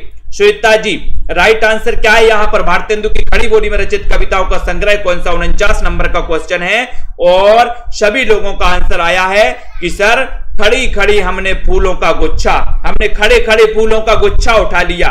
खड़े खड़े क्या उठा लिया? फूलों का गुच्छा। तो यहां पर खड़ी बोली और खड़े खड़े फूलों का गुच्छा उठा लिया, तो सी नंबर आपका बिल्कुल सही है। लाल टीन की छत किसका उपन्यास है? 50 नंबर का क्वेश्चन। लाल टीन की छत के नीचे आपको कैसा लगता है? अब जैसे धूप चल रही है, धूप में बहुत धूप में आए हो आप, और लाल टीन की छत के नीचे आपको खड़ा कर दिया जाए, धूप में से आए हो, तो आपको कैसा लगेगा? कैसा लगेगा बताइए जल्दी से, फटाफट से बताइए। राइट आंसर जसबीर जी, विजय जी, पिंकी जी, मोकनत जी बताएं, उदय जी, रजनी बाला जी, संतोष जी, अनिल तिवारी जी, कि लाल टीन की छत के नीचे तो बड़ा निर्मल निर्मल लगेगा। बोले सर निर्मल निर्मल लगेगा क्योंकि हम धूप में से यहां से आए हैं, हम लाल टीन की छत के नीचे गए तो हमें निर्मल निर्मल लग रहा है। तो लाल टीन की छत उपन्यास किसका होगा? बोले सर निर्मल वर्मा का होगा। ठीक है, तो सभी साथियों को धन्यवाद, मैं आपको बता देते हैं। ठीक है, तो आपको यहां पर आपका प्रश्न है लाल टीन की छत, ये उपन्यास किसका है? जल्दी से बताना है फटाफट से, और एक बार लाइक कर दें। सभी साथी जिनको नोट्स मंगवाना है वो संपर्क करें। लाल टीन की छत ये उपन्यास किसका है बताइए? अयोध्या सिंह उपाध्याय हरिऔध का, श्रीनिवास दास का, निर्मल वर्मा का, या फिर गोपाल राम गहमरी का? सभी लोग बताएंगे एक साथ, और कमेंट जरूर करें।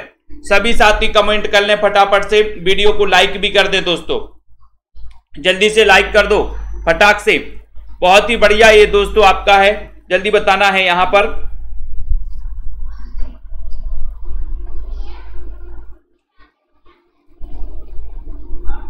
फटाफट से, तो यहां पर आपसे पूछा गया लाल टीन की छत ये उपन्यास किसका है? ये उपन्यास आपको बताना है। बहुत ही बढ़िया उपन्यास है लाल टीन की छत, अयोध्या सिंह उपाध्याय हरिऔध का है या फिर किसका है? तो अपन ने पढ़ा भी था, कल पढ़ा था कि सर ये लाल टीन की छत बड़ी निर्मल निर्मल लगती है, निर्मल निर्मल। ठीक है, तो निर्मल निर्मल यानी कि निर्मल वर्मा आपका राइट आंसर हो जाएगा, सी नंबर। नेक्स्ट देखो, नूतन ब्रह्मचारी किसका उपन्यास है? नूतन ब्रह्मचारी ये किसका उपन्यास है? जल्दी से बताइए, और एक बार लाइक भी करना है, सभी साथी लाइक करिए जल्दी से। नूतन ब्रह्मचारी ये किसका उपन्यास है? फटाफट से, बिल्कुल निर्मल है, बहुत बढ़िया। तो यहां पर उत्तर आ जाएगा कि सर अभी तक तो मैंने बाल ब्रह्मचारी सुना था, बाल, तो बाल से क्या बन जाएगा?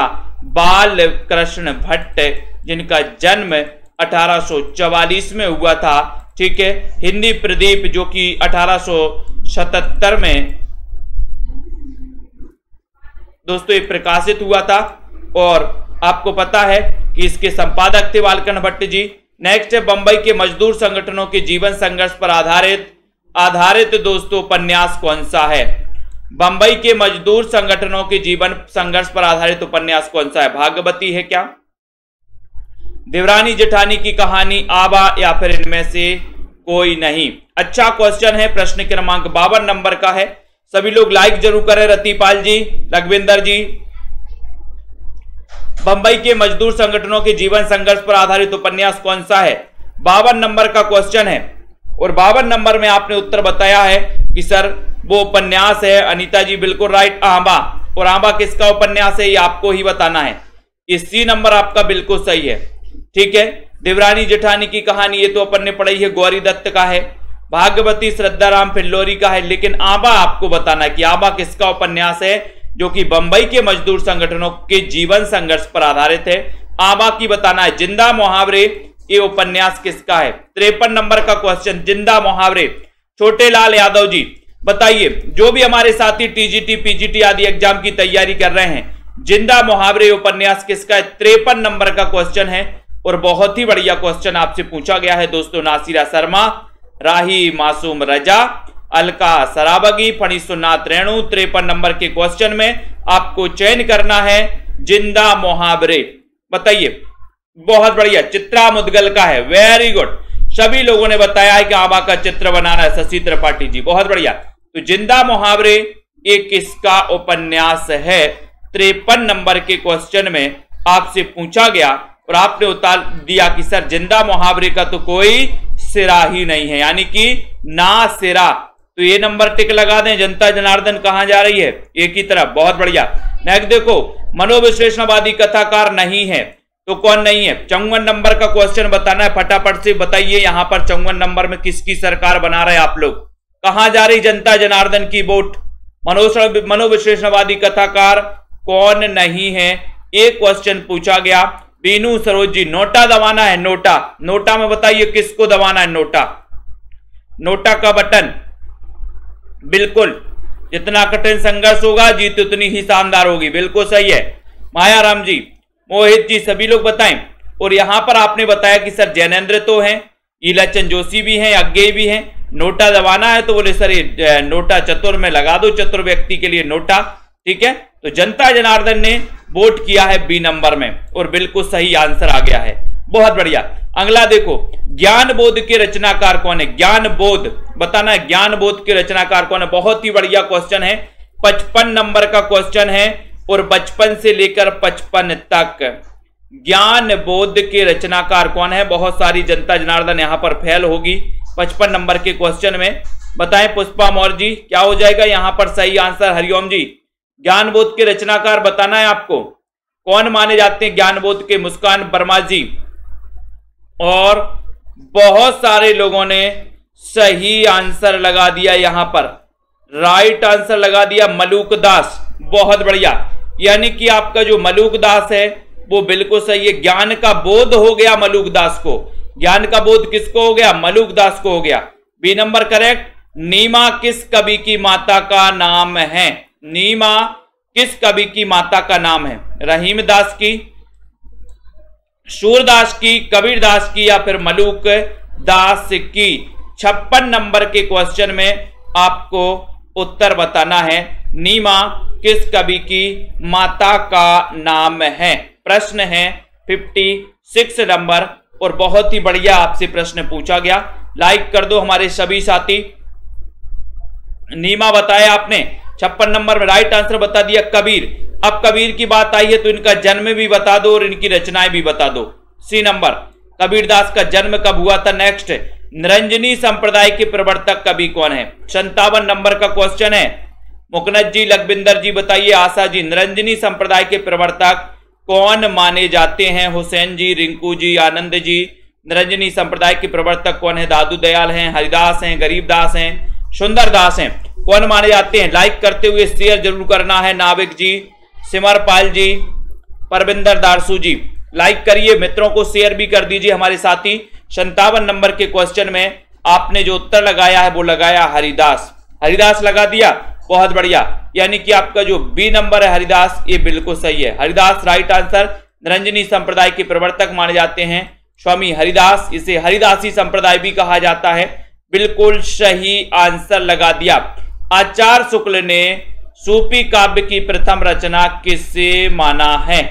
आचार्य शुक्ल ने सूफी काव्य की प्रथम रचना किसे माना? चंदायन को, मृगावती को, चित्रावली को, या फिर मधुमालती को? 58 नंबर का क्वेश्चन और आपको चयन करना है, बताओ। आचार्य शुक्ल ने सूफी काव्य की प्रथम रचना किसे माना है? और देखते हैं, पूनम जी, मोहित जी, सोनू, के एम जी, शुक्ल ने सूफी काव्य की प्रथम रचना किसे माना? 58 नंबर में। और सीधा सीधा आंसर जा रहा है कि सर मृगावती। मृगावती इसका रचना काल क्या है? मृगावती कुतुबन की रचना है, ये तो सभी को पता है, लेकिन इसका रचना काल क्या है ये आपको बताना है। प्रीति जी पुरोहित बताइए, ठीक है, बताएं। जनता जनार्दन के लिए क्वेश्चन है कि मृगावती का रचना काल क्या है? किस शब्द के एक से अधिक बार आने पर हर बार दोस्तों अलग अलग अर्थ होने पर कौन सा अलंकार होता है? यहां पर दिया है कि किसी शब्द के एक से अधिक बार आने पर और हर बार अलग अर्थ होने पर बताना है वहां पर कौन सा अलंकार होता है। 59 का आंसर, और बहुत सारे लोगों ने बता दिया 1503, यानी कि मृगावती का रचना काल है 1503। बहुत बढ़िया, वेरी गुड। जनता जनार्दन काफी दोस्तों होशियार हो चुकी है इस बार। 59 नंबर का क्वेश्चन बताना है, लाइक करना है, self study classes app download कर लेना है। जिन भी साथियों को नोट्स मंगवाना है हिंदी साहित्य के, वो सभी साथी नोट्स मंगवा सकते हैं दोस्तों।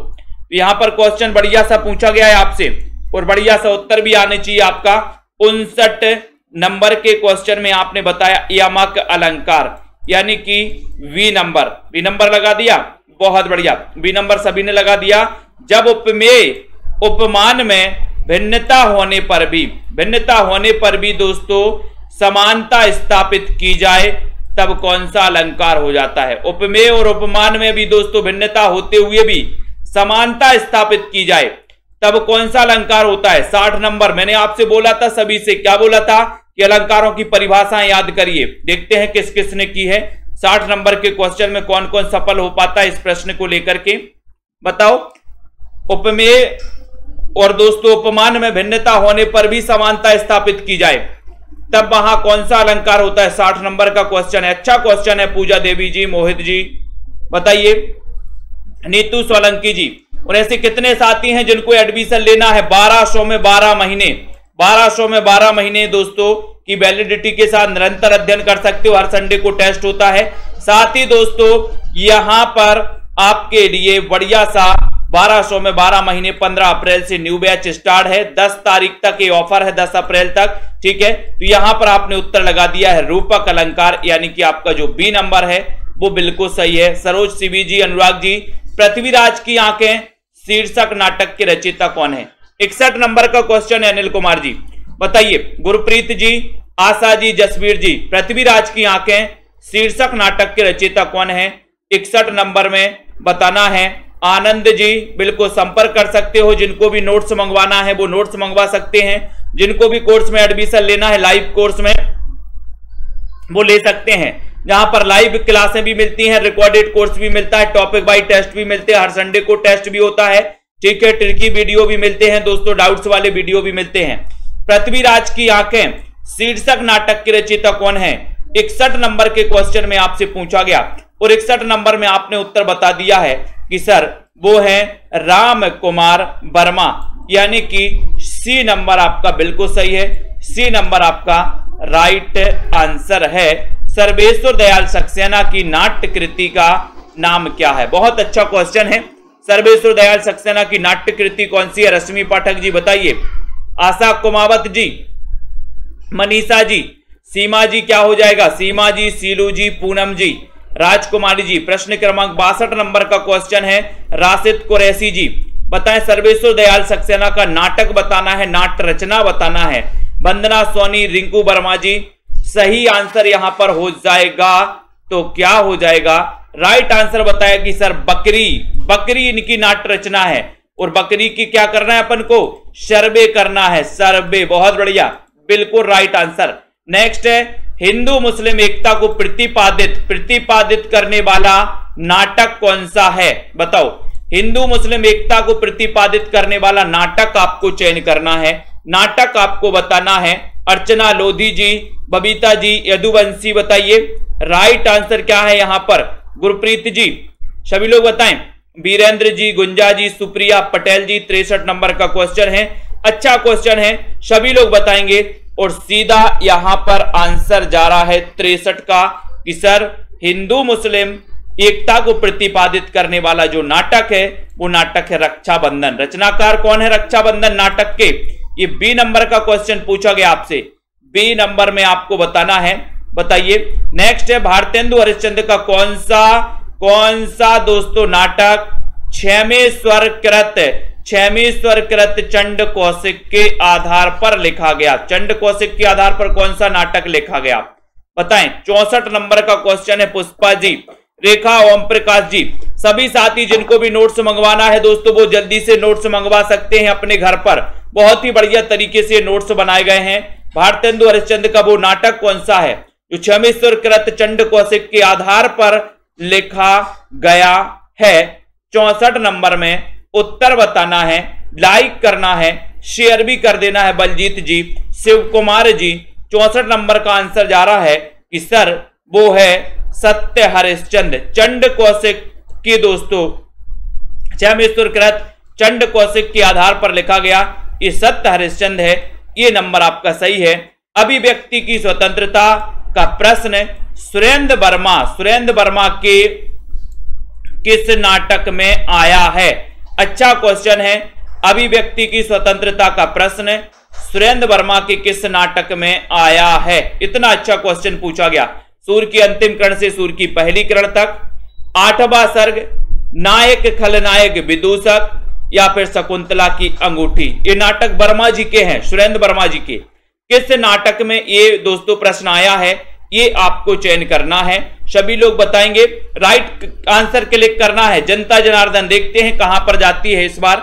65 नंबर कौन से क्वेश्चन की, कौन से विकल्प की यहां पर दोस्तों क्या चल रही है बताइए। अभिव्यक्ति की स्वतंत्रता, बहुत बढ़िया। कमलाकांत जी ने बताया है, बी नंबर लगा दो सर, 8वां सर्ग। तो 8वां सर्ग में अभिव्यक्ति की स्वतंत्रता का प्रश्न उठाया गया, यानी कि बी नंबर आपका करेक्ट आंसर है। रॉबिन जी, रीना यादव जी, बहुत बढ़िया, वेरी गुड। नेक्स्ट है हिंदी का प्रथम दुखांत नाटक कौन सा? इतना सरल क्वेश्चन पूछा गया तो सभी लोग आंसर चयन करेंगे। बिमलेश कुमारी जी, रितेश, बीनू जी, सुरेखा, निषाद जी, अनीता जी, गुंजा चौरसिया जी। हिंदी का प्रथम दुखांत नाटक कौन सा है? ये क्वेश्चन पूछा गया। कुमकुम जी, शेयर भी कर दो सभी साथी, सब्सक्राइब कर लिया करो, बेल आइकन को भी दबा दिया करो ताकि दोस्तों इंफॉर्मेशन सही समय पर आपके मोबाइल में पहुंचेगा नोटिफिकेशन। हिंदी का प्रथम दुखांत नाटक आपको चयन करना है। ये रोज 9 बजे क्लास होती है। सभी लोग बताइए, जल्दी से बताना है। 8वां सर्ग का देखो, स्वतंत्रता की अभिव्यक्ति। जब आप सर्ग पढ़ोगे, सर्ग जाओगे 8वें स्वर्ग में, स्वर्ग कर लो इसको स्वर्ग, उस स्वर्ग में जाओगे तो आपको अभिव्यक्ति की स्वतंत्रता मिलेगी। कहां जाओगे? स्वर्ग में। स्वर्ग 8वां स्वर्ग है ना, स्वर्ग जाना है तो आपको अभिव्यक्ति की स्वतंत्रता मिलेगी, और नरक जाओगे तो अभिव्यक्ति की स्वतंत्रता नहीं मिलेगी। तो 8वें स्वर्ग में जाना है जब आपको अभिव्यक्ति की स्वतंत्रता मिलेगी। ठीक है, ऐसे देखो। हिंदी का प्रथम दुखांत नाटक 66 नंबर का क्वेश्चन है, बार बार गलत नहीं करना अनिल कुमार जी। और आपको पता है कि सर प्रथम दुखांत नाटक तो तब होता है जब रण में जाते हैं, कोई रण में जाते हैं, रणधीर प्रेम मोहिनी। बोले सर जब रण में जाते हैं और रणभूमि में मारे जाते हैं तो दुखांत, दुख होता है, दुखांत होता है, दुख होता है। ठीक है, तो दुखांत और दुख, रणधीर प्रेम मोहिनी आपका बिल्कुल सही है। ठीक है, नेक्स्ट देखो, चरण कमल समास पद के लिए समास विग्रह का बताइए। समास विग्रह का पद कौन सा होगा यहां पर? चरण रूपी कमल। बताइए, सभी लोग बताएं। चरण और कमल, चरण पर कमल या फिर चरण में कमल। 67 नंबर का क्वेश्चन क्रांति जी बताइए क्या है यहां पर? विवेक जी, ममता जी, चरण कमल समास में 67 नंबर का क्वेश्चन है। सभी का आंसर आने चाहिए, सभी लोग लाइक भी कर दें। और आपको पता है कि सर यहां पर उत्तर हो जाएगा चरण रूपी कमल, यानी कि ये नंबर जिन्होंने भी टिक लगाया है वो बिल्कुल सही है। ये नंबर आपका राइट आंसर है। कौन सा क्रम सही नहीं है बताओ? कौन सा क्रम सही नहीं है? कर्मनिष्ठ, अधिकरण तत्पुरुष, पुरुषोत्तम, बहुब्रीहि समास, आपाद मस्तक, अव्ययीभाव समास, मंद बुद्धि, कर्मधाराय समास। तो यहां पर पूछा गया है आपसे कौन सा क्रम सही नहीं है 68 नंबर के क्वेश्चन में। तो बताएं कौन सा सही नहीं है। देखते हैं कौन कौन बताएंगे यहां पर। राखी जी, वीरेंद्र जी, आशा कुमावत जी, सही आंसर बताना है। मंजू जी, प्रेमांशु जी, सभी लोग बताएं और लाइक जरूर कर देवें, जल्दी जल्दी से शेयर भी कर दो अपने मित्रों तक। दोस्तों ये क्लास रोज रात्रि 9 बजे होती है और जिनको भी पेड क्लास में एडमिशन लेना है 1200 में 12 महीने का ऑफर चल रहा है। 15 तारीख से 15 अप्रैल से न्यू बैच है, ठीक है, तो पढ़ाई तैयारी कर सकते हैं। न्यू बैच बहुत देर में शुरू होता है दोस्तों, इसलिए इंतजार अब खत्म हो चुका है आपका 68 नंबर का क्वेश्चन में। और 68 में आपका सीधा आंसर जा रहा कि सर पुरुषोत्तम, ये गलत है। पुरुषोत्तम में बहुव्रीहि समास नहीं है, यानी कि बी नंबर आपका सही हो जाता है, जो कि आपने भी बिल्कुल सही बताया है, ठीक है। रीमा यादव जी, सी नहीं बी पुरुषोत्तम, ठीक है। किस क्रम में समास का सही विग्रह नहीं हुआ है? 69 नंबर का क्वेश्चन, बहुत ही बढ़िया प्रश्न पूछे जा रहे हैं यहां पर। किस क्रम में समास का सही विग्रह नहीं हुआ? मुरलीधर यानी मुरली धारण करने वाला अर्थात कृष्ण, दोपहर यानी कि दोपहरों का समाहार, पतिव्रता पति का व्रत लेने वाली स्त्री, कनकलता यानी कि कनक के समान लता। तो बताओ किसका विग्रह सही नहीं हुआ है? तो आपको बताना है, बताइए 69 नंबर के क्वेश्चन में कौन कौन यहां पर सही आंसर बताएंगे।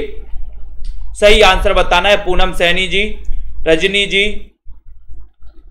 और सभी लोगों ने लगभग ठान ही लिया है कि सर हम सही उत्तर ही बताएंगे, यानी कि मुरलीधर तो सही है, दोपहर भी सही है, कनकलता भी सही है, लेकिन ये पतिव्रता पति का व्रत लेने वाली स्त्री, ये दोस्तों सी नंबर यहां पर गलत हो गया। सी नंबर यहां का उत्तर हो गया, सी नंबर आपका दोस्तों ये सही है। ये समास का सही विग्रह नहीं है।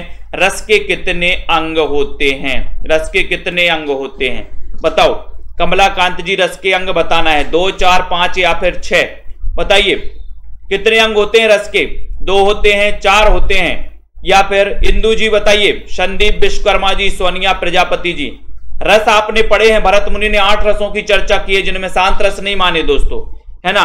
4 अलंकारों की चर्चा की है भरत मुनि ने, ठीक है। सबसे प्राचीन संप्रदाय माना जाता है, कौन सा माना जाता है? रस संप्रदाय। और रस के कितने अंग माने गए ये आपको बताना है, और कौन कौन से माने गए ये भी अगर आप बता दो तो बड़ा उत्तम होगा, बड़ा ही अच्छा लगेगा। आपने बताया कि सर रस के अंग होते हैं 4 होते हैं, यानी कि वी नंबर आपका बिल्कुल करेक्ट आंसर है। वाक्यम रसात्मकम काव्यम कहने वाला आचार्य कौन है? 71 नंबर का क्वेश्चन, बहुत ही बढ़िया प्रश्न है। वाक्यम रसात्मकम काव्यम कहने वाले जो आचार्य हैं वो आचार्य कौन है? 71 नंबर का क्वेश्चन है, सभी लोग बताएंगे। बहुत ही बढ़िया प्रश्न है दोस्तों यहां पर, वाक्यम रसात्मकम काव्यम। 71 नंबर में देखते हैं कौन कौन सही आंसर चयन कर पा रहा है, कौन कौन उत्तर नंबर लगा रहा है। और उत्तर है कि सर ये आचार्य विश्वनाथ लगा दो, ये बी नंबर आपका करेक्ट है। हालाते कन्हैया किसकी रचना है? हालाते कन्हैया पूछा जाता है कई बार, दीपा जी। हालाते कन्हैया के रचनाकार कौन है? खालिक खलक है, रहीम है, अमीर खुसरो या फिर अकबर हैं? कौन बताएगा? जनता जनार्दन किसकी ओर जाएगी? लाइक करते रहें दोस्तों, शेयर भी करते रहें। 72 नंबर का क्वेश्चन है, 72 में आपको चयन करना है और शेयर भी कर देना है। और उत्तर आ रहा है कि सर हालाते कन्हैया, है ना। सभी लोग बताएंगे हालाते कन्हैया के रचनाकार कौन है? 1200 में 12 महीने, 1200 में 12 महीने का ऑफर चल रहा है अभी आपके लिए, ठीक है। पढ़ सकते हो, निरंतर अध्ययन कर सकते हो। हालाते कन्हैया अमीर खुसरो, यानी कि सी नंबर, ठीक है। सी नंबर आपका सही आंसर लगाया है संतोष जी। प्रबंध चिंतामणि के रचयिता कौन है? 73 नंबर का क्वेश्चन है, बहुत ही बढ़िया क्वेश्चन है। शेयर कर दो अपने साथियों तक दोस्तों, वीडियो को लाइक भी कर दो। हिंदी साहित्य के संपूर्ण कोर्स के जिनको भी नोट्स मंगवाना है वो नोट्स मंगवा सकते हैं, संपर्क कर सकते हैं दोस्तों। अपने घर 1 सप्ताह में आपके घर नोट्स पहुंच जाएंगे बाई पोस्ट, ठीक है। तो बताएं प्रबंध चिंतामणि के रचनाकार कौन माने जाते हैं? 15 अप्रैल से न्यू बैच स्टार्ट हो रहा है, तो न्यू बैच में आप शामिल हो सकते हैं। न्यू बैच बड़ी मुश्किल में दोस्तों स्टार्ट हो पाता है, ठीक है, तो आप लोग शामिल जरूर हों। प्रबंध चिंतामणि के रचनाकार कौन है? 73 नंबर का क्वेश्चन, और बहुत ही बढ़िया क्वेश्चन है कि सर हमें मेरू का प्रबंध करना। मेरू, मेरू मतलब क्या होते? पर्वत शिखर। तो मेरू का क्या करना है? पर्वत, ये प्रबंध करना है। तो प्रबंध की चिंता है, काय की चिंता? मेरू के प्रबंध की चिंता। तो मेरू तुंग मनोहर में कौन सी संधि है? 74 नंबर का क्वेश्चन। ओम प्रकाश जी बताइए, क्षमा नायक जी, मनोहर में कौन सी संधि मानी जाती है? एक क्वेश्चन आपसे पूछा गया। सुनीता जी, सही आंसर क्या है? कुमारी नेहा जी, मंजीत जी, सभी लोग बताएं। ट्रिक भी समाहित किए गए हैं मंजीत जी, ट्रिक भी बीच बीच में जहां जैसी ट्रिक बनती गई है तो नोट्स में ट्रिक भी निकाली गई है। मनोहर में कौन सी संधि है? 74 नंबर का क्वेश्चन है। तो आपने बताया है कि सर मनोहर में संधि पूछ रहे, यानी कि आप विसर्ग संधि लगा दो, सी नंबर लगा दो, विसर्ग संधि आपका बिल्कुल सही हो जाएगा, सी नंबर। ठीक है, निःसंदेह शब्द का संधि विच्छेद क्या होगा? 75 नंबर का क्वेश्चन। इतने अच्छे क्वेश्चन आपसे पूछे जा रहे हैं, बढ़िया बढ़िया से क्वेश्चन है, व्याकरण भी है बीच बीच में। ठीक है, निस्संदेह में संधि विच्छेद आपसे पूछा गया। नित्य धन संदेह, नेहधन संदेह या फिर नेहधन देह, या इनमें से कोई नहीं? बताइए नितेंद्र कुमार जी, 75 नंबर का क्वेश्चन। और सीधा सीधा आंसर जा रहा है कि सर ये नेह धन संदेह हो जाएगा, नेह धन संदेह। जसवीर जी, बी नंबर सही हो जाएगा, यहां पर नेह धन संदेह आपका राइट आंसर हो जाएगा। ठीक है, अगला देखो, छायावाद शब्द का सबसे पहले प्रयोग किसने किया? छायावाद शब्द का सबसे पहले प्रयोग किसने किया? जयशंकर प्रसाद ने, मुकुटधर पांडे ने, सुमित्रानंदन पंत या फिर श्रीधर पाठक ने? बहुत ही बढ़िया क्वेश्चन है। 1918 से लेकर के 1936 का जो युग माना जाता है वो माना जाता है छायावाद का युग, जिसके प्रवर्तक जयशंकर प्रसाद माने जाते हैं। आचार्य शोभन ने मुकुटधर पांडे को माना दोस्तों। लेकिन यहां पर छायावाद शब्द की बात हो रही है तो आप क्या उत्तर बताते हो? देखने वाली बात यह है कि जनता जनार्दन आखिर कहां जाती है, किस विकल्प की ओर आगे बढ़ रही है? सोनू केएम जी, बिल्कुल सही आंसर बताया है कि सर छायावाद शब्द का सबसे पहले प्रयोग तो किया था मुकुटधर पांडे ने, स्वच्छंदतावाद शब्द का सबसे पहले प्रयोग तो किया था मुकुटधर पांडे ने, लेकिन छायावाद के जो प्रवर्तक हैं वो कौन है? जयशंकर प्रसाद। यानी कि इस प्रश्न का उत्तर तो आपका बी नंबर है। जिन्होंने भी बताया उनका आंसर बिल्कुल सही है।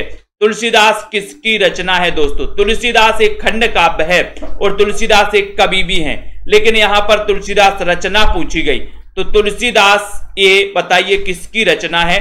खंड काव्य है, कई बार पूछा गया है, पूछा बताना है आपको। गीता देवी जी, सोनिया जी बताएं।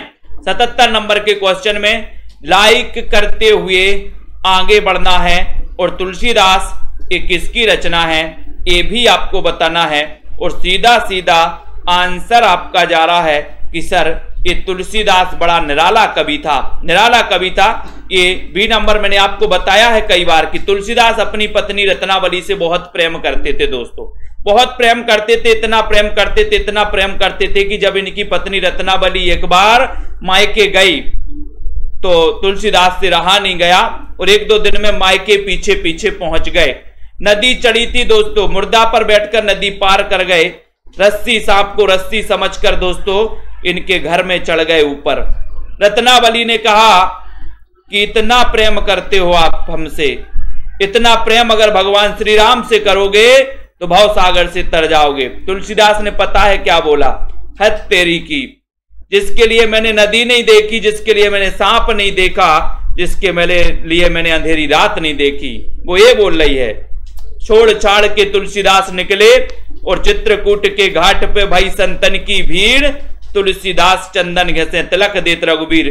तो यहां पर बी नंबर दोस्तों मैंने आपसे कई बार बताया है कि सूफी काव्य धारा में क्या हुआ है कि पत्नी को दोस्तों, पत्नी को ये जो ईश्वर की पूजा की है वो पत्नी के रूप में की है।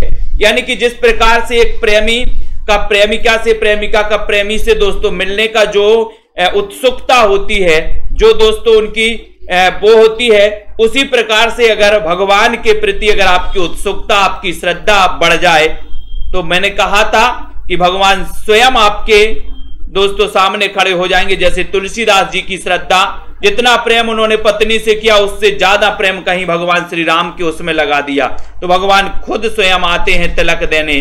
ठीक है, तो तिलक देत रघुबीर। नए पत्ते कैसे होते हैं? बोले सर नए पत्ते की बात मत करो, नए पत्ते तो निराले होते हैं, निराले होते हैं। यानी कि बी नंबर निराला आपका राइट आंसर हो जाता है, बी नंबर आपका बिल्कुल सही हो जाता है। हिंदी के विशाल मंदिर की वीणा पाणी किसे कहा जाता है दोस्तों? 79 का क्वेश्चन बताना अनिल कुमार जी, लाइक करना है। निराला, रामेश्वर, जयशंकर प्रसाद या फिर महादेवी वर्मा। हिंदी के विशाल मंदिर की वीणा पाणी किससे कहा जाता है?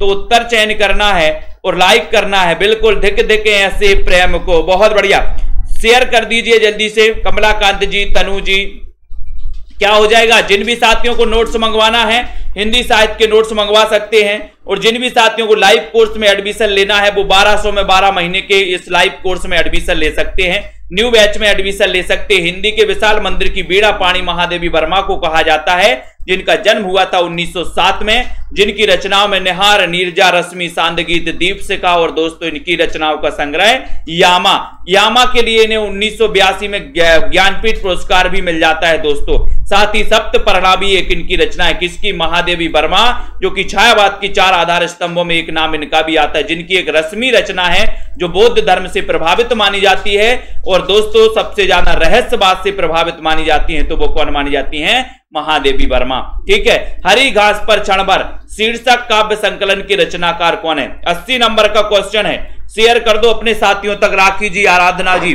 अर्चना श्रीवास्तव जी, कुमारी नेहा जी, बहुत ही अच्छा क्वेश्चन है। हरी घास पर क्षण भर शीर्षक काव्य संकलन के रचनाकार कौन है? इतना अच्छा क्वेश्चन पूछा गया और इतना अच्छा हरी घास पर क्षण भर, और 80 नंबर में आपका उत्तर हो जाता कि सर अज्ञे लगा दो, यानी कि आप बी नंबर, सी नंबर लगा दो, अज्ञे लगा दो। ठीक है। अज्ञे की किस काव्य ग्रंथ की आरंभिक पंक्तियों पर उमर खय्याम की रुबाइयों का प्रभाव है दोस्तों? बताइए। यहां पर 81 नंबर का क्वेश्चन पूछा गया है, उमर खय्याम की रुबाइयों का प्रभाव किस काव्य ग्रंथ की पंक्तियों, आरंभिक पंक्तियों पर है? ये बढ़िया सा क्वेश्चन पूछा गया राजीव मौर्य जी 81 नंबर के क्वेश्चन में, और 81 नंबर के क्वेश्चन में आपका उत्तर हो रहा है कि सर वो रचना है बाबरा अहेरी। वो रचना कौन सी है? बाबरा अहेरी। ठीक है। और बाबरा अहेरी की आरंभिक पंक्तियों पर उमर खय्याम की रुबाइयों का प्रभाव है। अज्ञे की श्रेष्ठतम कविता कौन सी है? श्रेष्ठतम कविता बताना है, कौन सी है?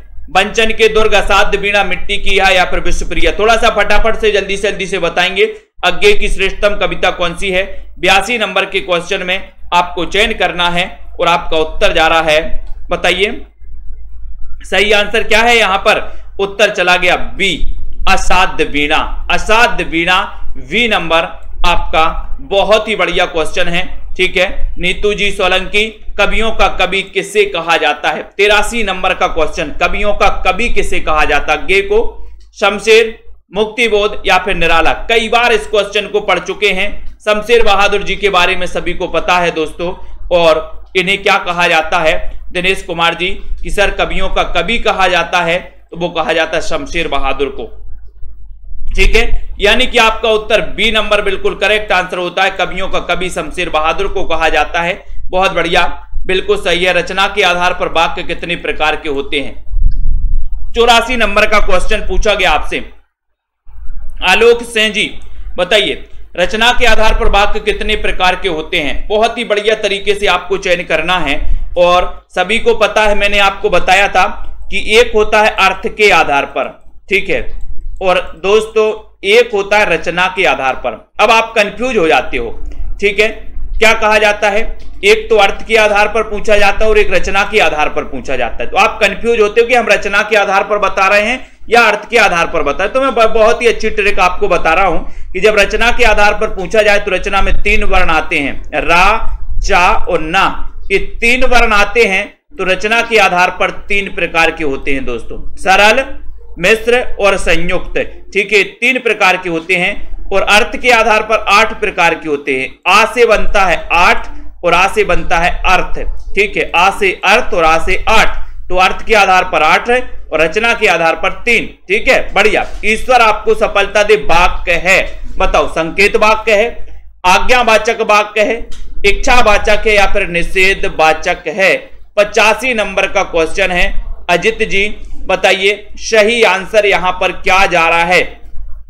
सभी लोग बताएंगे। दारसू शर्मा जी 85 नंबर के क्वेश्चन में ईश्वर आपको सफलता दे वाक्य किस प्रकार का माना जाता है? लाइक करते हुए शेयर भी करना है। बहुत ही बढ़िया क्वेश्चन है दोस्तों, और यहां पर उत्तर जा रहा है कि सर ईश्वर आपको सफलता दे, ये तो कोई व्यक्ति इच्छा से ही कहता है। इच्छा से कहेगा तो सी नंबर यानी इच्छावाचक आपका बिल्कुल सही है। माटी की मूर्तें, इसकी विधा क्या है? इसकी विधा आपको बताना है। ठीक है, ये तो पता है आपको कि इसके रचनाकार राम वृक्ष बेनीपुरी हैं। लेकिन इसकी विधा क्या है, विधा भी पूछी जाती है ममता जी, बताइए। प्रियंका कुमारी जी, राइट आंसर क्या है? अरुण राजपूत जी, ओम प्रकाश जी, सृष्टि ठाकुर जी। 86 नंबर का क्वेश्चन है। अपने सभी साथियों को बता दें कि 15 अप्रैल से एक न्यू बैच स्टार्ट हो रहा है सेल्फ स्टडी क्लासेस में हिंदी साहित्य का। दोस्तों उसमें आप अध्ययन कर सकते हैं, पढ़ाई कर सकते हैं। माटी की मूर्तें की विधा क्या है? 86 नंबर के क्वेश्चन में सीधा सीधा आंसर जा रहा कि सर ये तो क्या है, माटी की मूर्तों की हम क्या बनाएंगे? बोले एक रेखा में हम माटी की मूर्तें स्थापित करेंगे। ऐसा तो नहीं कि एक यहां कर दी, एक यहां कर दी, एक यहां कर दी, एक रेखा में माटी की मूर्तें स्थापित करेंगे। तो ये क्या हो जाएगा? रेखा चित्र हो जाएगा। यानी कि आपका जो बी नंबर है रेखा चित्र सही है। आखिरी चट्टान तक यात्रा वृत्तांत के लेखक कौन है? आखिरी चट्टान तक, बताओ आखिरी चट्टान तक ये रेखा चित्र है और इसके रचनाकार कौन है? सभी लोग बताएं। लाइक जरूर कर दें, मित्रों को शेयर भी कर दें। दोस्तों जिन भी साहित्य को हिंदी साहित्य की हार्ड कॉपी मंगवाना है, अपने घर पर नोट्स मंगवाना है, वो मंगवा सकते हैं, जिसके 2 पार्ट हैं दोस्तों। फर्स्ट पार्ट में पद्य साहित्य, सेकंड पार्ट में गद्य साहित्य। ये 2 पार्ट में आप नोट्स आपके घर पहुंचेंगे 1 सप्ताह के अंदर, ठीक है। आखिरी चट्टान तक, बोले सर मोहन राकेश आखिरी चट्टान तक डटे रहे। B number. देवनागरी लिपि का विकास माना जाता है तो किससे माना जाता है? 88 नंबर का क्वेश्चन तनु जी, आकाश जी बताइए। हरमिंदर जी, देवनागरी लिपि का विकास किससे माना जाता है? एक अच्छा क्वेश्चन। देववाणी से, ब्राह्मी से, खरोष्टी से या फिर रोमन से? तो सभी को पता है देवनागरी लिपि का जो विकास माना जाता है वो ब्राह्मी लिपि से माना जाता है। बी नंबर ब्राह्मी लिपि आपका सही है। संघ की राजभाषा हिंदी और लिपि देवनागरी होगी। बताइए ये किस अनुच्छेद में कहा गया? ये क्वेश्चन तो कई बार पूछा जाता है, जितना सरल है उतनी बार ये क्वेश्चन पूछा जा चुका है कि संघ की राजभाषा हिंदी और देवनागरी लिपि होगी। ये बताइए किस अनुच्छेद में कहा गया है? हरमिंदर जी सही आंसर। और आपका उत्तर हो जाता है कि सर भाषा से संबंधित जो राजभाषा से संबंधित प्रावधान किए गए हैं अनुच्छेद 343 से लेकर 351 तक किए गए, जिसमें अनुच्छेद 343 में कहा गया कि संघ की राजभाषा हिंदी और लिपि कौन सी होगी? देवनागरी। तो ये नंबर आपका सही है। जयशंकर प्रसाद की समीक्षा कृति कौन सी है? समीक्षा कृति बताना है। साहित्य का समाजवाद, काव्य कला तथा अन्य निबंध, छायावाद, एक पुनर्मूल्यांकन या फिर मेरे गीत और कला। बताएं शिव कुमार जी, सभी लोग बताएंगे। लाली यादव जी, आराधना पाल जी, दिया जी। 90 नंबर का क्वेश्चन है, बहुत ही बढ़िया क्वेश्चन है दोस्तों। और जयशंकर प्रसाद की समीक्षा कृति कौन सी है? 90 नंबर के उत्तर प्रश्न में आपको उत्तर बताना है और आपका उत्तर है कि सर जयशंकर प्रसाद की जो समीक्षा कृति आप पूछ रहे हो वो कौन सी है? कौन सा लगा रहा है आप लोग? बहुत बढ़िया। राधिका जी, रजनी वाला जी बिल्कुल सही आंसर लगाया कि सर काव्य कला तथा अन्य निबंध, इसके रचनाकार हैं जयशंकर प्रसाद। यानी कि आपका जो बी नंबर है, बी नंबर वो बिल्कुल सही है। काव्य कला तथा अन्य निबंध के रचनाकार कौन है? जयशंकर प्रसाद हैं। बी जिन्होंने लगाया उनका आंसर सही है। सी वाले बहते गए हैं धार में। कौन सा मार्क्सवादी विचारधारा का आलोचक नहीं है पूछा है। ये क्वेश्चन आ चुका है 91 नंबर में। बताओ कौन सा मार्क्सवादी विचारधारा का आलोचक नहीं है, यानी प्रगतिवादी विचारधारा का आलोचक नहीं है, ये बताना है। अनीता जी बताएं। आलोक जी हिंदी बताइए, कौन सा मार्क्सवादी विचारधारा का आलोचक नहीं है? बताएं। दिनेश वीर जी, जसबीर सिंह जी, नेहा सिंह जी, संदीप विश्वकर्मा जी। 51वें नंबर का क्वेश्चन है। सौरभ वर्मा जी, लिटिल जी। और सीधा सीधा आंसर जा रहा है कि सर यहां पर नामवार से हैं। शिवदान सिंह चौहान भी प्रगतिवादी आलोचक हैं, रामविलास शर्मा भी प्रगतिवादी आलोचक हैं, नामवार से भी हैं। कौन नहीं है? विजय देव नारायण शाही नहीं है। उत्तर चला गया डी की तरफ। डी नंबर सही है। धनवान का विलोम क्या होगा? धनवान का विलोम 92 का आकिंचन होगा, किंकर, कंचन या फिर धनाढ्य होगा। क्या हो जाएगा धनवान का विलोम? मिंकी जी बताइए। परमिंदर जी, अर्चना श्रीवास्तव जी। 92 नंबर का क्वेश्चन है, धनवान का विलोम शब्द क्या हो जाएगा यहां पर? और सीधा सीधा क्वेश्चन है। सुनीता प्रजापति जी लाइक करते हुए शेयर करिए। और 92 का उत्तर आपको बताना है। उत्तर चला जाता है कि सर धनवान का विलोम होता है आकिंचन। आकिंचन बताया जिन्होंने उनका आंसर तो सही है, और किंकर बताया वो नहीं है। ये भी छोड़ो, ये भी छोड़ो, उत्तर हो गया आकिंचन। धनवान का विलोम होता आकिंचन। तो ये नंबर आपका करेक्ट और राइट आंसर है किस युग में विलोम शब्द नहीं है? जल्दी से बताइए। पंजाब मास्टर कैडर वाले जिनको भी हिंदी साहित्य के नोट्स मंगवाना है अपने घर मंगवा सकते हैं। टीजीटी पीजीटी वाले, एलटी ग्रेड वाले, एचपी कमीशन वाले, हमारे साथी उत्तराखंड एलटी वाले, जिनको भी हिंदी साहित्य के नोट्स अपने घर मंगवाना है आप मंगवा सकते हैं, संपर्क कर सकते हैं यहां पर। ठीक है मिस्टर जी, किस युग में विलोम शब्द नहीं है? ये 93 नंबर का क्वेश्चन आपसे पूछा गया। 93 नंबर में आपको यहां पर चयन करना है और बताइए। योग में पूछा गया प्रवृत्ति का निवृत्ति, बहिरंग का अंतरंग, प्रत्यक्ष का परवर्ती या फिर पदोन्नत का दोस्तों पदोन्नत। बताइए कौन सा सही नहीं है? और आपने चयन किया कि सर प्रत्यक्ष का परवर्ती, ये सही नहीं है, यानी सी नंबर जनता जनार्दन की ओर से सी नंबर उत्तर चयन किया गया, जो कि बिल्कुल सही है। नीम हकीम खतरे जान, इसका अर्थ क्या है? 94 नंबर का क्वेश्चन है, नीम हकीम खतरे जान, इसका अर्थ क्या है? बताइए जल्दी से लखविंदर कौर जी। प्रश्न क्रमांक 94 नंबर का क्वेश्चन है, नीम हकीम खतरे जान, इसका अर्थ क्या है? डींग हाँकना, बीमारी का गलत इलाज होना, खतरनाक चीजें या फिर अल्प विद्या भयंकर। 94 नंबर के क्वेश्चन में लाइक करिए जल्दी से। नीम हकीम खतरे जान, इसका अर्थ क्या है ये बताना है और उत्तर होगा आपका डी नंबर की ओर जा रहा है आपका उत्तर कि सर अल्प विद्या भयंकर होती है। डी नंबर आपका बिल्कुल सही है, डी नंबर राइट, बहुत बढ़िया। हिंदी साहित्य में छंद शास्त्र की दृष्टि से पहली कृति कौन सी मानी जाती है? दोस्तों पहली कृति आपको बताना है कौन सी मानी जाती है। छंद शास्त्र की दृष्टि से पहली कृति कौन सी है?